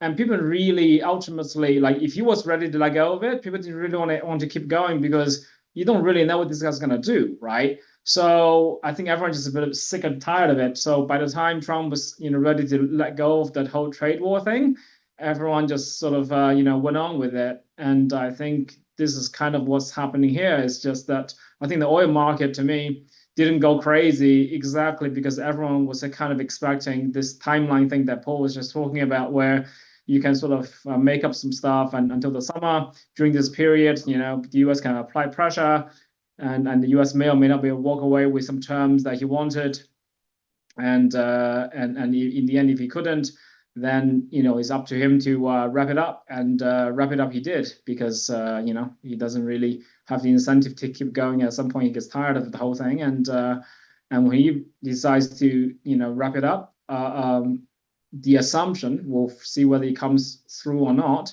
is that oil supply will come back online quickly, and we had entered this whole thing in a pretty oversupplied oil market, was my impression. And I think that's what everyone's sort of counting on. We'll see whether or not what happened last year repeats this year. Right. I will say just a final note on oil is that I have been told that the actual a lot of oil has come through the strait, particularly from the ADNOC, the Abu Dhabi National Oil Corporation, and that may have actually been escorted at night by the people. So that this is, I'm trusting the ship owners rather than like the guys on Twitter who are like, but I can't see it on my satellite. It's like, you don't have a good enough satellite. There are people who have better satellites than you. But yeah, I want to talk about GPU futures. Max, do you have a question? Yeah. So look, it's funny. We talked to Ara Karazian from Ramp's Economics Lab last Friday, and they have a chart, which was the Ramp AI index spend per employee. I put this out on X. Share the screen, please. Yeah. And somebody actually replied with an index chart of yours. So if we scroll down, Jack, you can see this is the chart that somebody replied with, which is the Silicon Data LLM Token Expenditure Index. So people were putting this up to say, refuting the chart, which if you're not familiar, this is spend per employee, with the top yellow line being the top 1%. The green line is the top 10%, and the blue line is the median, way down there on the floor. But your index chart shows something completely different. Help me understand what you guys are tracking and why you think this is such an important metric. Yeah, absolutely. Can you scroll up a little bit? You want me to zoom in? No, that's all right. I can see it. Can you just scroll up a little bit? I want to see the chart you were showing earlier. Right. Yeah. Okay. So this is AI spending per employee in aggregate, right? And this is sort of how much they spend on any model of any kind. And, this is exactly your Jevons paradox, kicking in, right? That the overall AI expenditure, is increasing, even as models overall are getting better and getting cheaper, and what we are showing in our charts on that token expenditure index, which I have explained in a little note, which is probably what caught everyone's attention with that index, was that this is actually an expenditure weighted price index. So you can think of it as, for people who are familiar with macro, like the PCE of way of capturing inflation, right? Click on it. This is capturing essentially usage pattern, right? So you can think of a scenario where total spending on AI is increasing, but at least portion of the market where that are price sensitive, if people are making substitution between the most expensive frontier models, such as the Claude, Opus, or maybe Fable during those few days when it was available, or Codex versus the open weights Chinese models that are available on some of these influence platforms that are maybe a tenth of the cost or less. If you make such a substitution, then you can actually see an effective decrease in the effective per million token spend, price paid, right? So this index essentially captures the inside of the AI consumption market, and is telling you, how people are actually, allocating between different types of models. So between, February and end of May, pretty much everyone was Claude maxing, right? Everyone was going crazy on, the most expensive frontier models and spending as much as possible. And I think at some point, right, people started getting the bills, and they're like, oh, wait a second, should we really be spending as much as possible on routing every single task through the most powerful model, or can we do some more optimization and routing some simpler tasks through cheaper models? And I think that sort of hits different people at different stages. I think ramp, I don't know who they capture, but for the biggest companies in the world, it's a bit like the dinosaur, like the tail gets cut, but it takes a couple hours to hit the brain. So the CFO has to come in and say, hello guys, like maybe take it easy. But this is basically the dynamic that we are capturing here. Yeah, and Ramp's data is as of May. So in theory, like we are seeing on your chart that's up on the screen that we did have a decline in the cost per million tokens that in the market out there. So in theory, we could see Ramp's data turn down. But also what you're saying is if Jevons paradox holds that if people are actually doing work more efficiently, then in theory, they should be spending more on tokens. And so we could see the cost per million tokens go down, but the overall token usage go up, and thus the spend per employee could go up too. So there's a slight, you could just see a slope change, right? So let's say people spend more on tokens, people spend more time on AI, but they are using more cheaper models to do it, while the total growth goes up 10%, maybe out of 10% they spend 60%. Like I'm just picking a number instead on the cheaper models instead of the expensive models. You can actually see a decline in the slope of increase, right, of the total cost per employee. And just so I think you guys understand it. I mean, definitely Steve, but I think I don't. Just so I understand it, it's kind of like this is the average price that's being paid at a restaurant. And if everyone's eating a filet mignon, the price is high. But if people move from a filet mignon to a burger, the price per restaurant goes down. And that's what's happened over the past few weeks. But that doesn't mean that restaurants aren't packed with lines out the door. That's right. This basically the thing is, right, we have to normalize back to 1 million tokens, because like if you think about like when ChatGPT 4 first launched in sometime in early 2023, it was like $30, input token, $60 output token, and then eventually became a dime, right?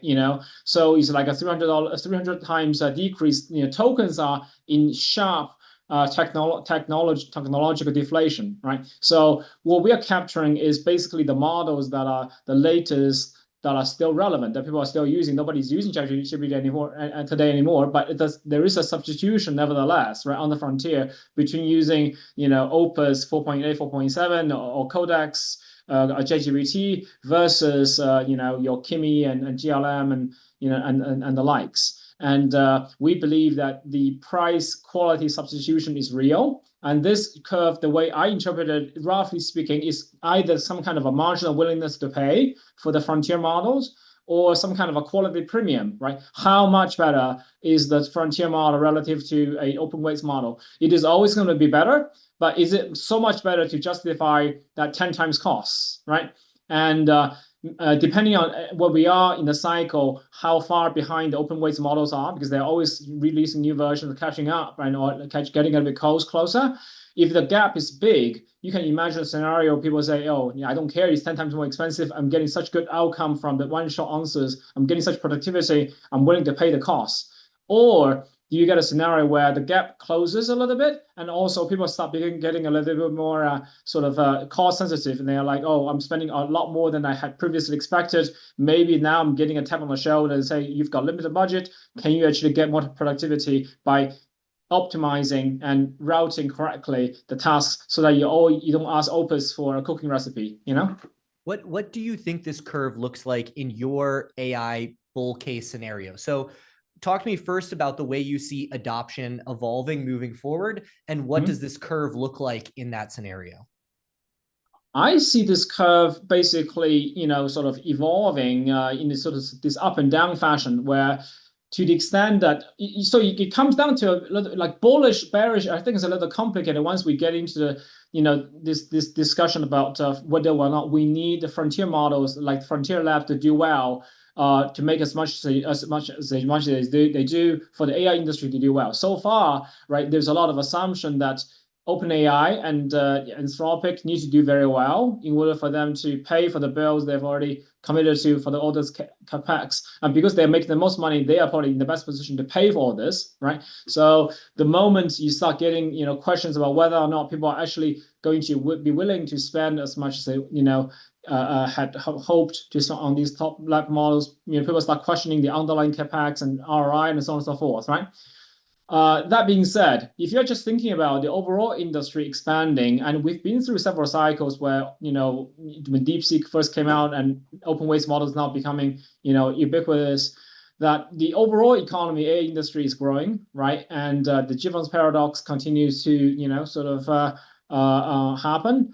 I think, we actually can see this curve going up and down while, the open waste models keep, sort of catching up and maybe falling behind.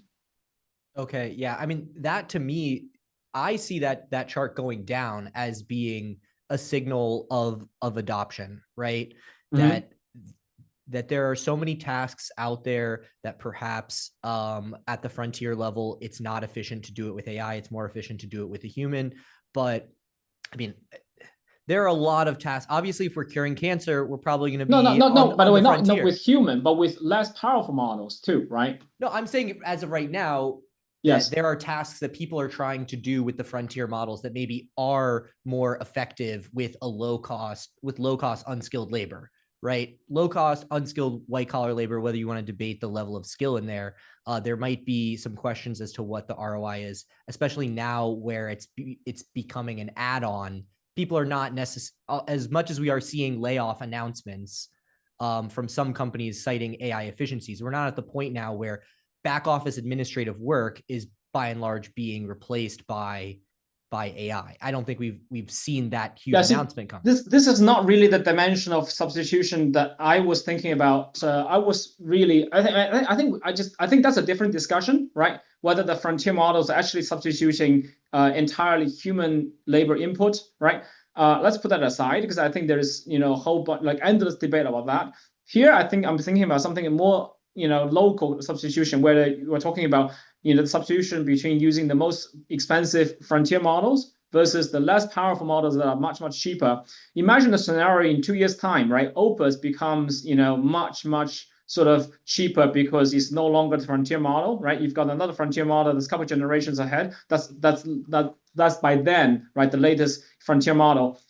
Would you consider at that point Opus to be actually sufficient for a lot of the tasks that you can actually just embed it into a lot of different corners of applications? And I think that is actually what we're talking about here, right? Is gradually as we reach towards that sort of higher capability, are we going to get into a scenario where even the not so frontier models are actually good enough? I mean, there was this legendary investor in China who mentioned China is actually doing something a little bit different, where they are trying to insert an LLM model into every single little context in life possible, right? You think about your Internet of Things, thing, right?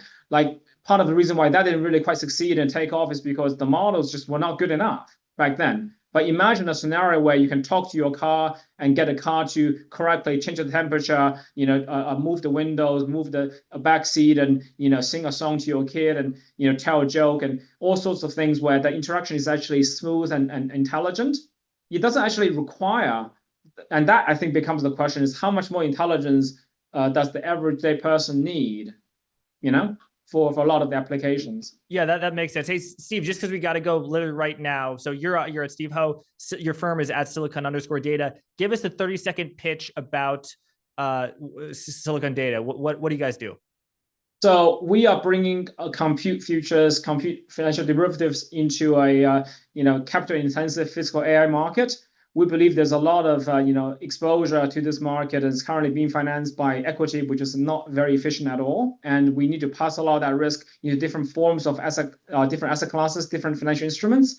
And capital markets can actually very well model, a lot of the risks that are actually happening in the physical AI market with AI compute inference, rental income becoming more predictable. So Silicon Data is creating, transparent, non-manipulable indices that becomes reference rate. And in the fall, we are actually working with the CME and bringing compute index futures onto the futures market. That is really exciting stuff. Steve, thanks so much. We'll be back tomorrow here, 4 p.m. Eastern, 1 p.m. Pacific. Back to you guys at MTS. Thanks.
All right, we are back. We are live with Craig Fuller at Freight Alley on Twitter, who is the founder of Freight Waves, which does freight market intelligence and high frequency freight data at Sonar. So, Craig, welcome to MTS. Yeah, Theo, thanks for having me.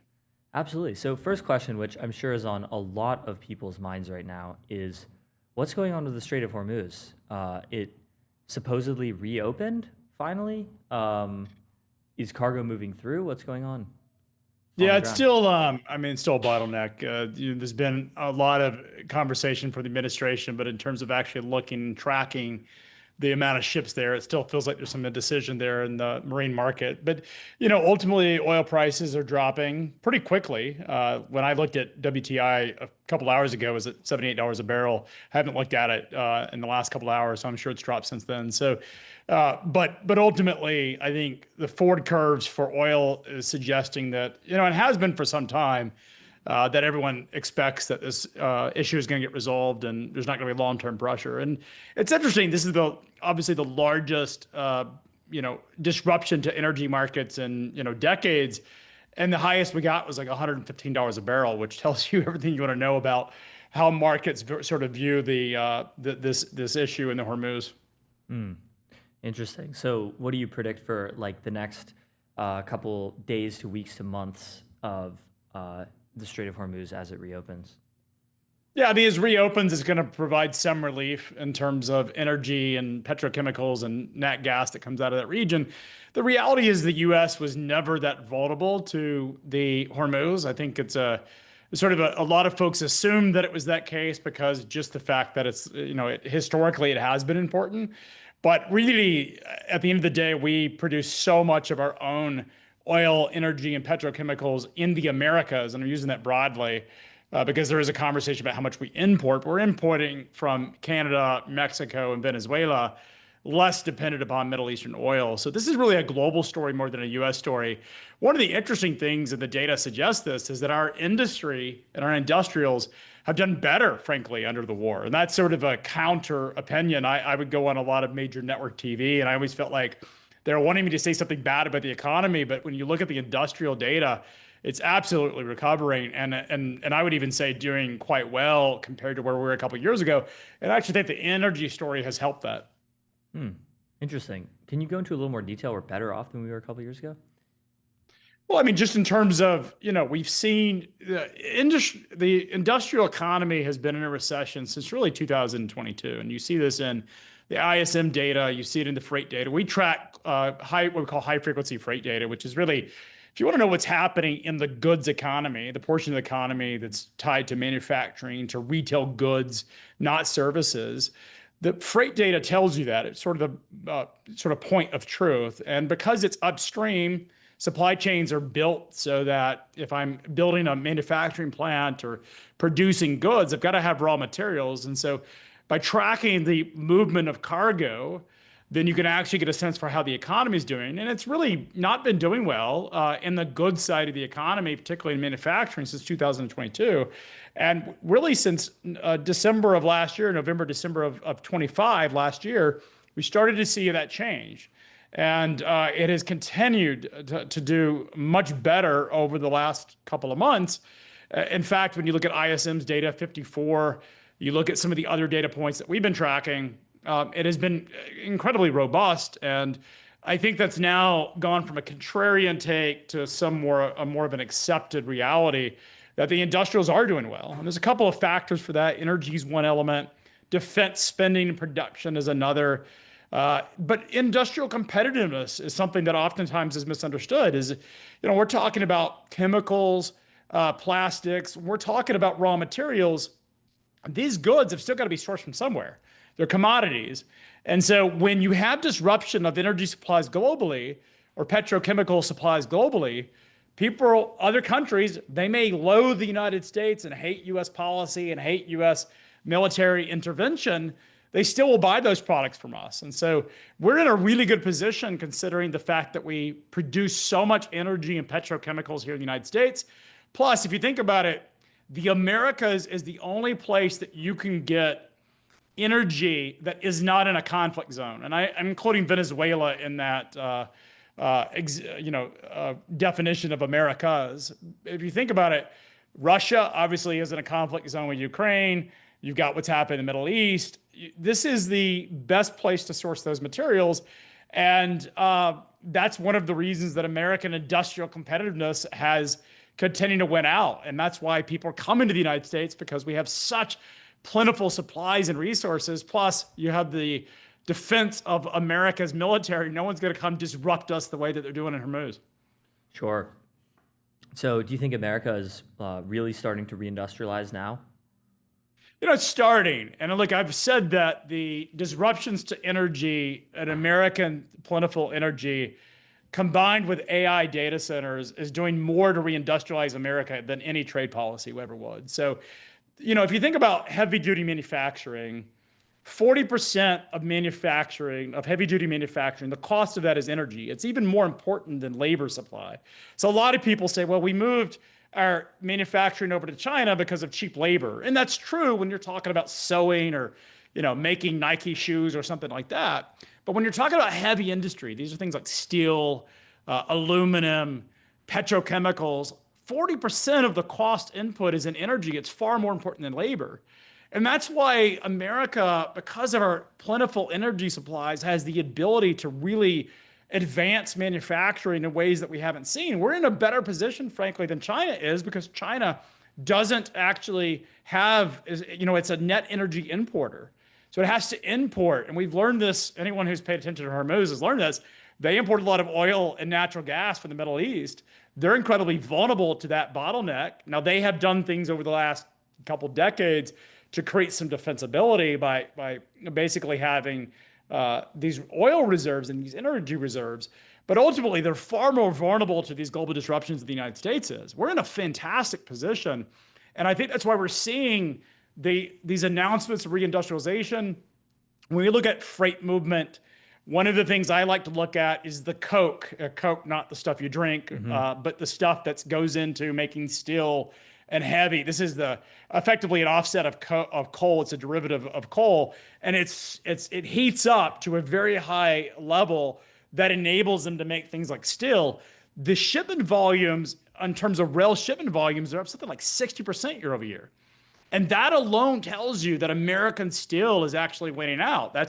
We're seeing the American industry, particularly heavy industry, really, really ramp. And I think it's an exciting time with what we're seeing. The data is saying exactly what everyone's been promising, is that American reindustrialization is here.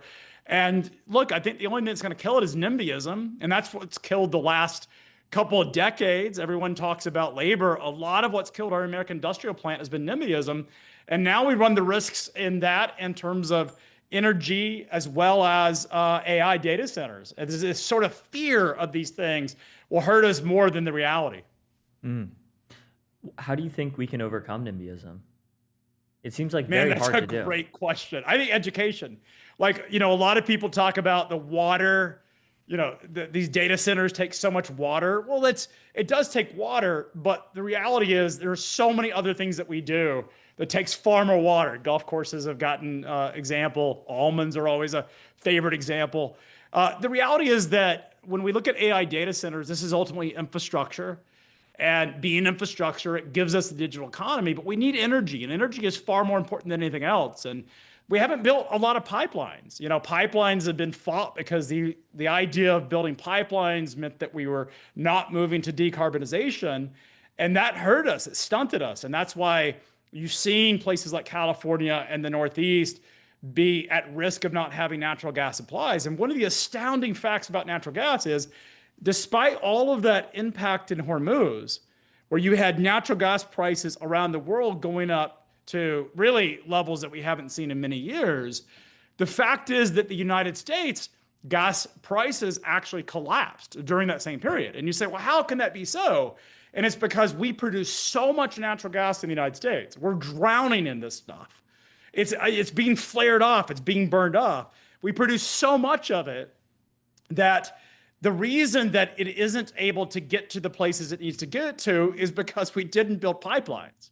We haven't built the kinds of infrastructure we need. But I think what we're seeing is this, because of these shocks, we'll call it, Hormuz, what we saw during COVID around supply chain shocks, these are actually good things long term because they force us to sort of reckon with the fact that we need investments, that we need infrastructure.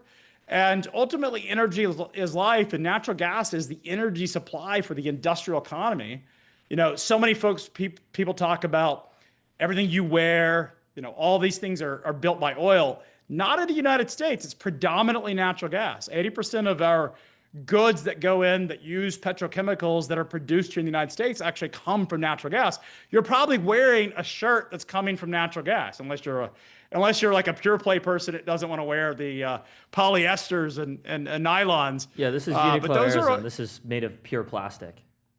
so that's probably a natural. Chances are that's a natural gas derived product, and for sure, yeah. That's the reality. It's just how important this stuff is, and that's what's driving a lot of the reindustrialization.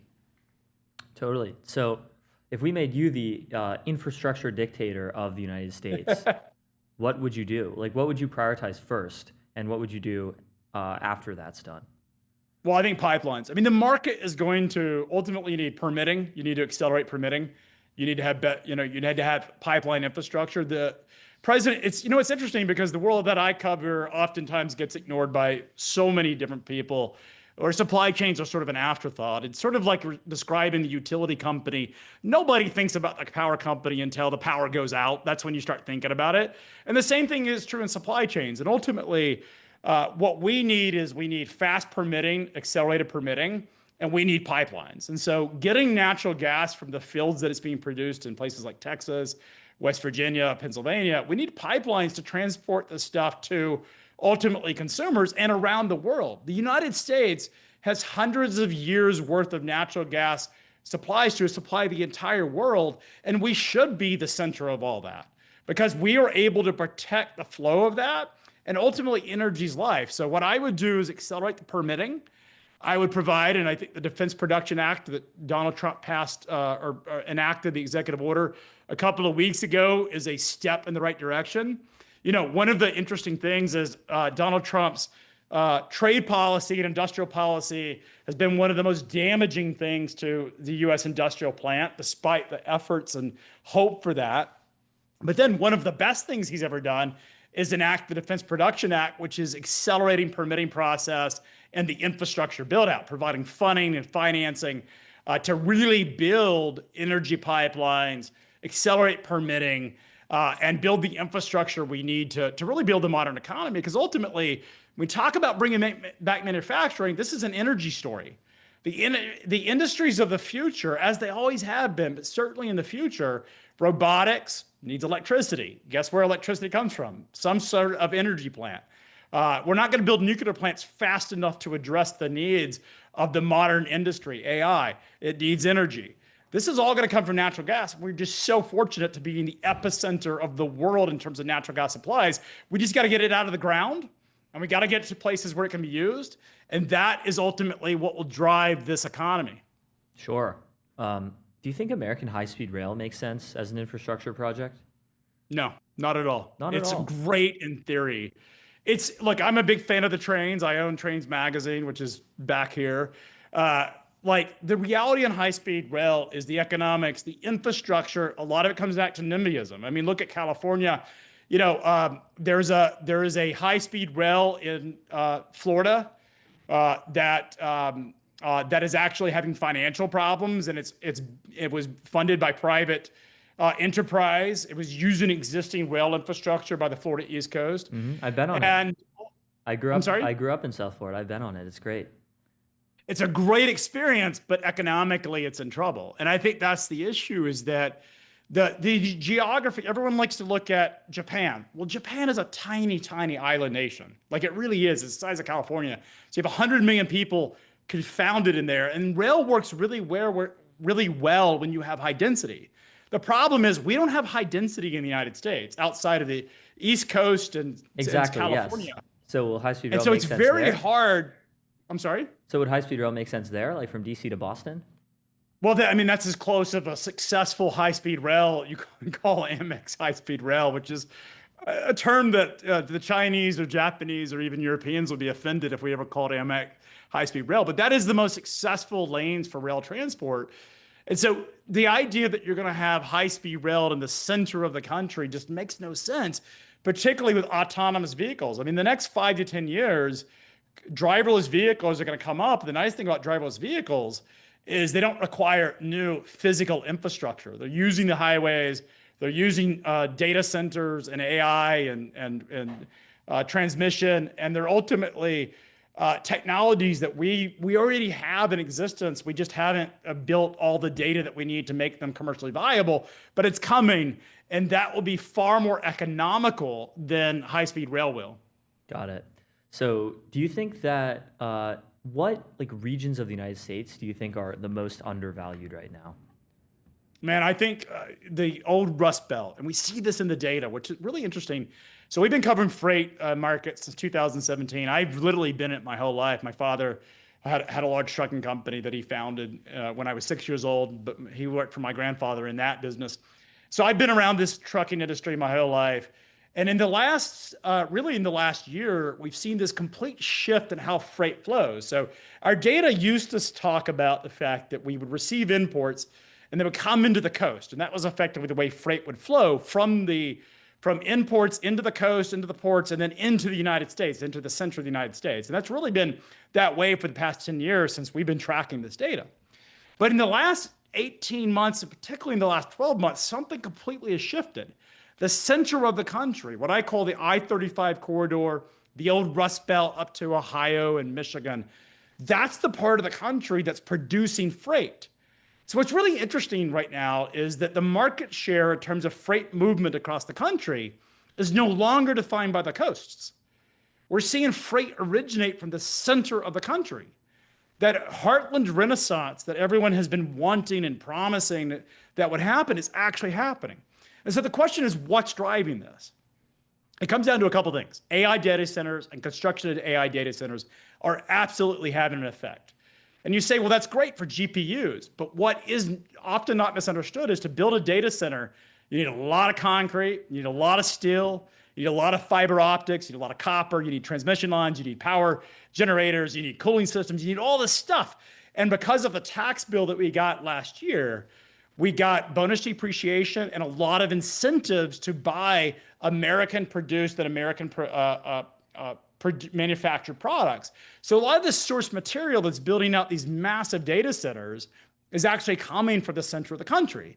And then you add energy and just the plentiful amount of energy we have in the US that is also driving it, as well as defense spending and defense production is driving a lot of it. So we're seeing reindustrialization happen, perhaps not the way that people imagined it, that somebody was going to pick up a plant in China and move it over to the United States. But it is happening, and it is real, and it is fundamental, and we are getting a different economy than we've had for many, many years.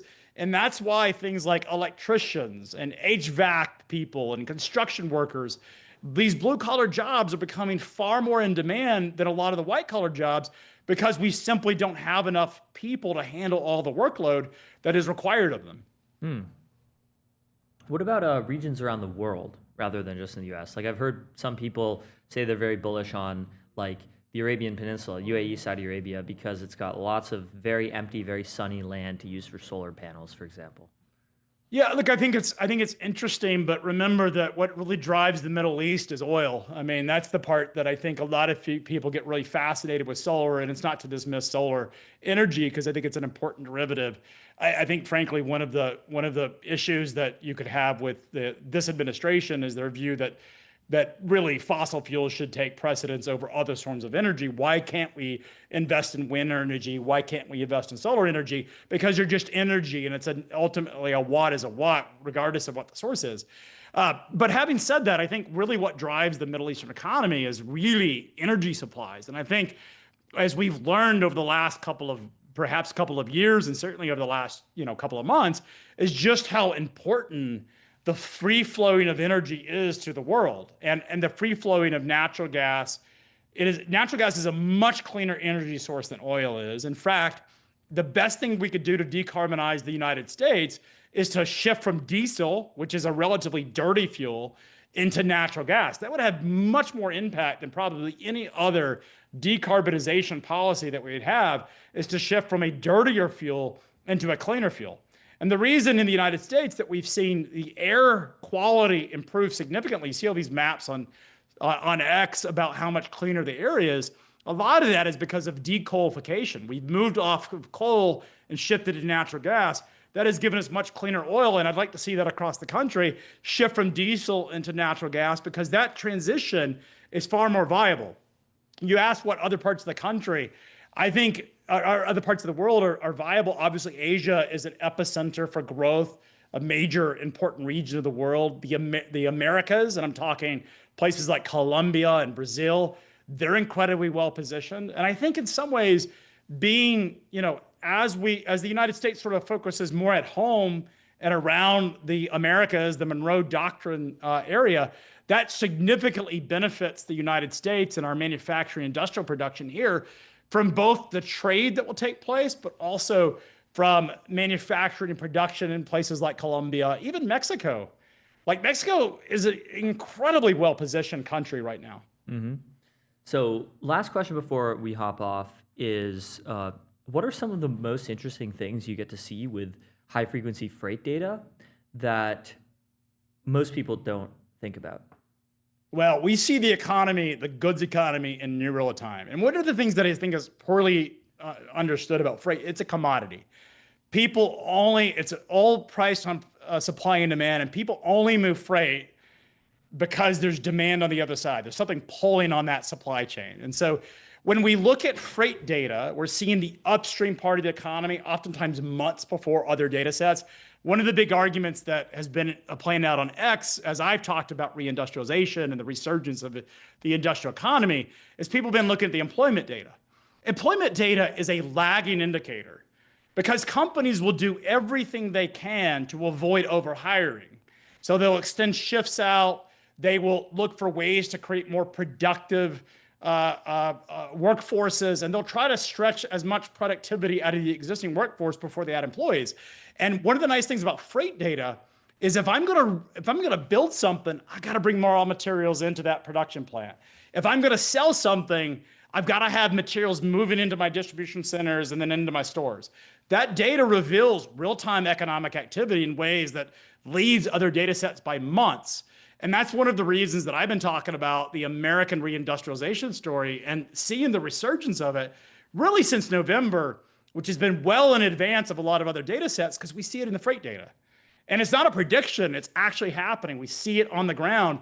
And this is what makes it exciting. It's a super exciting time to see the American economy be rewritten because of technology innovation, not because of industrial policy, but because of technology innovation. And we should all be super excited about that. We have so many resources. We're an island protected by geography. We have the strongest economy in the world, the strongest consumers in the world, the strongest innovators in the world. It's a great time to be American. Absolutely. Well, Craig, thank you so much for coming on MTS, and what you're doing is really cool, I think. Well, likewise, congratulations to you guys. I think this is the best, as a media executive, this is the best media startup that I've seen in many years. Wow. High praise. Love to hear it. Thanks so much. Congratulations, guys. Take care. We'll be right back.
are live with Nathan Lemur, who is the CEO of Fixed Gear Strategies, which is a consulting firm that navigates at the intersection of technology and policy, which is much cooler than the intersection of art and technology.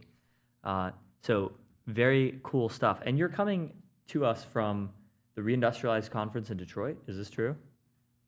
That's right. I'm at Reindustrialized Summit. I had to run around the corner to my hotel room to find a place to be a little more quiet, but I've been monitoring the situation there over the past day as the conference is getting underway. I've been here a few times. This is bigger and better than any of the events before. It's Wow. a really exciting gathering of entrepreneurs, innovators, startups from around the country, and policymakers who are here just having a real conversation about the process of reindustrialization in the US and how emerging technology like AI play a key role in that conversation. And, it really piggybacks really nicely off of the conversation Craig Fuller and you just had, because, without this focus on reindustrializing parts of the country like Michigan and Ohio, we're never going to get to see the abundance that we so desperately want to see across this country. So what have you seen at Reindustrialize so far? How has it been different from past years? First and foremost, they have more demos. Like more startups are demoing their work. So like in the past, they had like almost like one atrium where you would have like 5 or 6 companies. Shinoa watches are there. A couple of local Detroit people. But this time, the entire second and third floors are just inundated with demos, and it's everything from like drones to like futuristic vehicles to I saw like an AI infused motorcycle, which I thought was pretty clever. There's just all these different starts, and they're from around the country. I was talking to entrepreneurs from South Carolina, Michigan, Washington State, Texas, Florida. I mean, again, it's not Silicon Valley invading Detroit. It's Detroit as almost the grand central station for all these other entrepreneurs to come and check out. On the other side, the speakers, they really do a good job of having more shorter formatted conversations. So much like MTS, where it's at 15 minutes each. So no one's droning on for long panels that you're going to fall asleep at. 15, 20-minute conversations, get the point, bring on the next people. And it's been just awesome to see that conversation, take place. And by the way, I got to move that because that sun just hit me hard. But anyway, it's been really cool to see that. So a lot of administration officials there, policymakers, it's been really cool. Yeah, amazing to hear. Like, what are some of the very coolest demos that you've seen? Okay, so I love this land, the company Land from outside Cleveland. They have this, I met my friend motorcycle that also they also do stuff with, basically goes from an e-bike to a full motorcycle, and it's all electronic. These guys, they're based in like outside Cleveland, which is totally awesome. But then also like the devices are pretty cool. And as an avid cyclist who like loves to ride, like I love the idea of this technology being something I could take on the road, take my kids on the road. So I'm actually personally like kind of really into that. I also saw a company, I forgot the name of it, but they had basically a futuristic boat for transportation. So it goes way faster than traditional boats like ferries. And so basically what they're trying to do, as I understand it, is make sea transportation more logistically feasible. So for example, I live in outside Washington DC, and you might take the water taxi to like take your kids and explore and get some sightseeing, but never actually use for actual alternative form of transportation. This actually might be the future of that type of transportation. I could see that being very interesting in cities, that are adjacent to the water. So anyway, that type of stuff is just really neat. And again, it's not software; it's a lot of hardware. It's a lot of hard tech. Things that you can tangibly touch and feel and see. So, which is, I think, a really important component of this conversation. Totally. Do you think that reindustrialization is going to come to Detroit specifically? Like, it seems like a lot of the new industry that we've seen has been in like Texas, it's been in the South, it's been in like the Mountain West. Elon, for example, SpaceX is in South Texas, and Starlink is in outside of Austin, and the Tesla Gigafactory is also in Austin and in Nevada. Yeah, it's a fair question, right? Like, where will the next, entrepreneurial hotbeds be? I am not one to forecast who will be successful and who will not. But one thing I'll say is what I've seen in person has been super exciting. So I was in New Lab, which is it basically looks like a tech startup incubator for Detroit-based companies, and they hosted a party yesterday. And I gotta say, the people who were there were from Saginaw Valley. They're from Port Huron. They're from out from where my wife's from in Livonia, out right on the Wayne County, Oakland County border. They were out near Ann Arbor, et cetera. And so there seemed to be a lot of excitement around these companies that were based there, and they were pretty excited about what's happening in Detroit. I can tell you, as someone who went to college on the west side of the state in Grand Rapids at Calvin College, like this is a very different Detroit than it was when I was in school 15 years ago. Like there is more entrepreneurial spirit. There's a lot of hustle and bustle. A couple of my friends who actually graduated with, they now work downtown at Amazon, right down here. Like there's investment here. There's a Gucci store right across the street from the place we're meeting at the conference. Like that's not what I expected in Detroit, but it does. Yeah, there's a Gucci store right across the street from our event. It's just like there's a level of excitement and the vibes seem up in a way that I've not seen here in a long time. And I spoke with a friend who's an investor who's based in Grand Rapids, and he said, don't sleep on Michigan. Like not just Detroit, but the excitement that we have in Grand Rapids. There's a lot of healthcare tech going in out there. And it's really exciting space to be. And I take away from that is you have a number of good universities, University of Michigan, Michigan State, and others who are based here. You do attract a lot of talent. And so, I think there's this excitement that, maybe the brain drain that we saw in the aughts, whenever I was in college has reversed itself. And, places like Detroit can be exciting. One point I also bring up for you, Theo, is in Pittsburgh, there's also a similar revitalization happening and a reindustrialization. There's like billions of dollars investment in the city. There was a huge conference that was similar to Reindustrialize last summer, highlighting this. A couple companies like Gecko, who are building robotics to actually inspect old decommissioned military installations to actually bring them back online. Like these are the type of startups that we're seeing in Pittsburgh. I wouldn't be shocked if they're happening, in other cities in the old Rust Belt. And I think Craig brought it home by saying we need these parts of the country to be revitalized. And, I think this conversation is a starting point for that larger, goal. Absolutely. And, Detroit used to be like one of the greatest cities in the world, bar none, maybe with the exception of like New York City or something, even as recently as like 1960. And then it just got completely, totally hollowed out. And if you go on Google Maps in Detroit, right outside of downtown, you'll see the just like blocks and blocks and blocks just full of totally empty lots. Right. It's like it's been rewilded. Yeah, no, it's true. Part of that also is the geography. People in the Michigan, in the mitten out here, they'll tell you, yeah, I got the right part of the state. They'll tell you that, part of the problem also with Detroit is geographically one of the largest areas, like largest cities in the country. And so it's a geographically, the city is responsible for a huge amount of land that, other cities across the country just don't have to deal with, which can, change the requirements for municipal, services and stuff. But one thing I would point out is I think it's so important that a conference like this, which is attracting so much talent, so much excitement, so much conversation, is in a city like Detroit, because I think with I have not talked to the host, but I can tell you there's almost like a vibe among the sponsors and the organizers that this conference is a reflection of the city of Detroit. Our conversations around revitalizing the economy across the country is very reminiscent of the experiences of Detroit, a beautiful city, beautiful architecture, great history. We've in some ways lost our way when it comes to, thinking of the transformation of economies. But, through this path, maybe we can see a way forward, much in the same way Detroit is seeing a way forward through economic opportunity and revitalization as well. Absolutely. So have there been policy people at Reindustrialize? Yeah, I saw FCC Chairman Brendan Carr. He was doing a talk on drones, drone policy. Oh, that's awesome. He's a great guy. I think honestly, an event like this is perfect for an FCC chairman because the FCC has intersection with these emerging technologies, but you don't always think about it because it's on the backbone, right?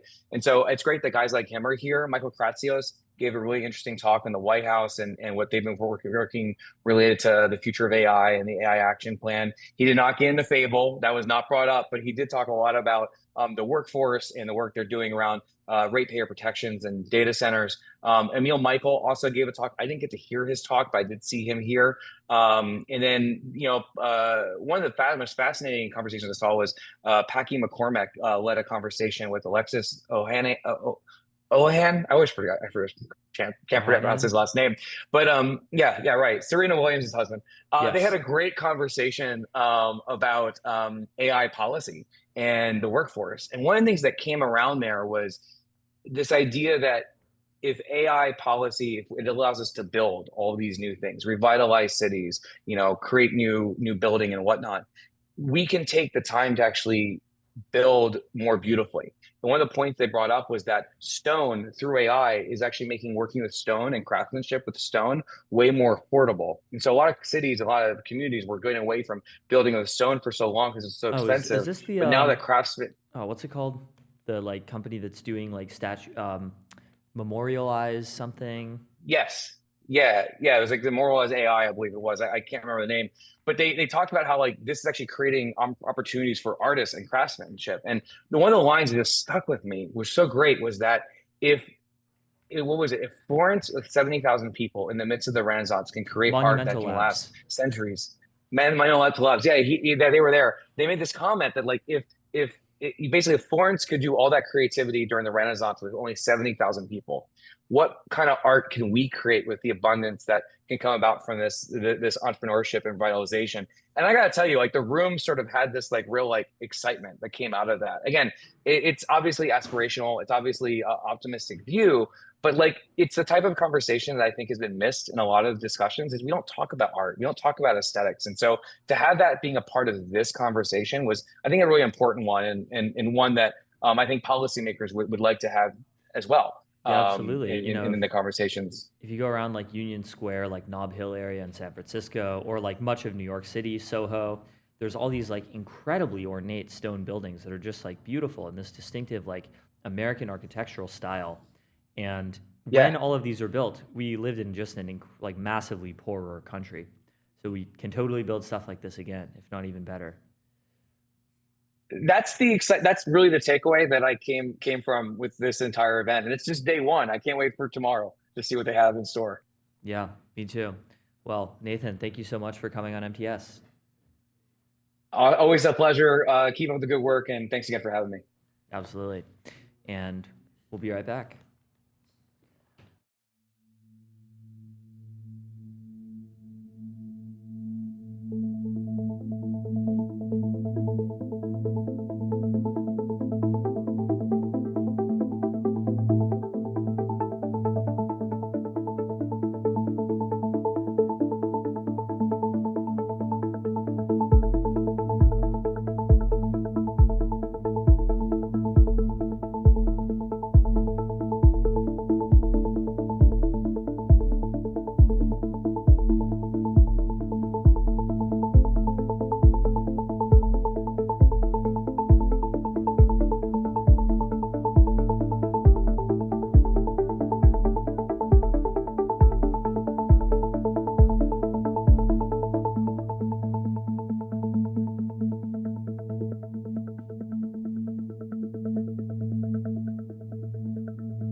it's been great. It's been a great day as usual, and we will see you back tomorrow at 8:30. Right? We're starting at 8:30 tomorrow. This is our earliest MTS day ever, so it's gonna be a marathon. We're now on day 1, 2, 3, 4, 5, 6, 7, 8, 9 of streaming in a row. So we'll see you back tomorrow for day 10.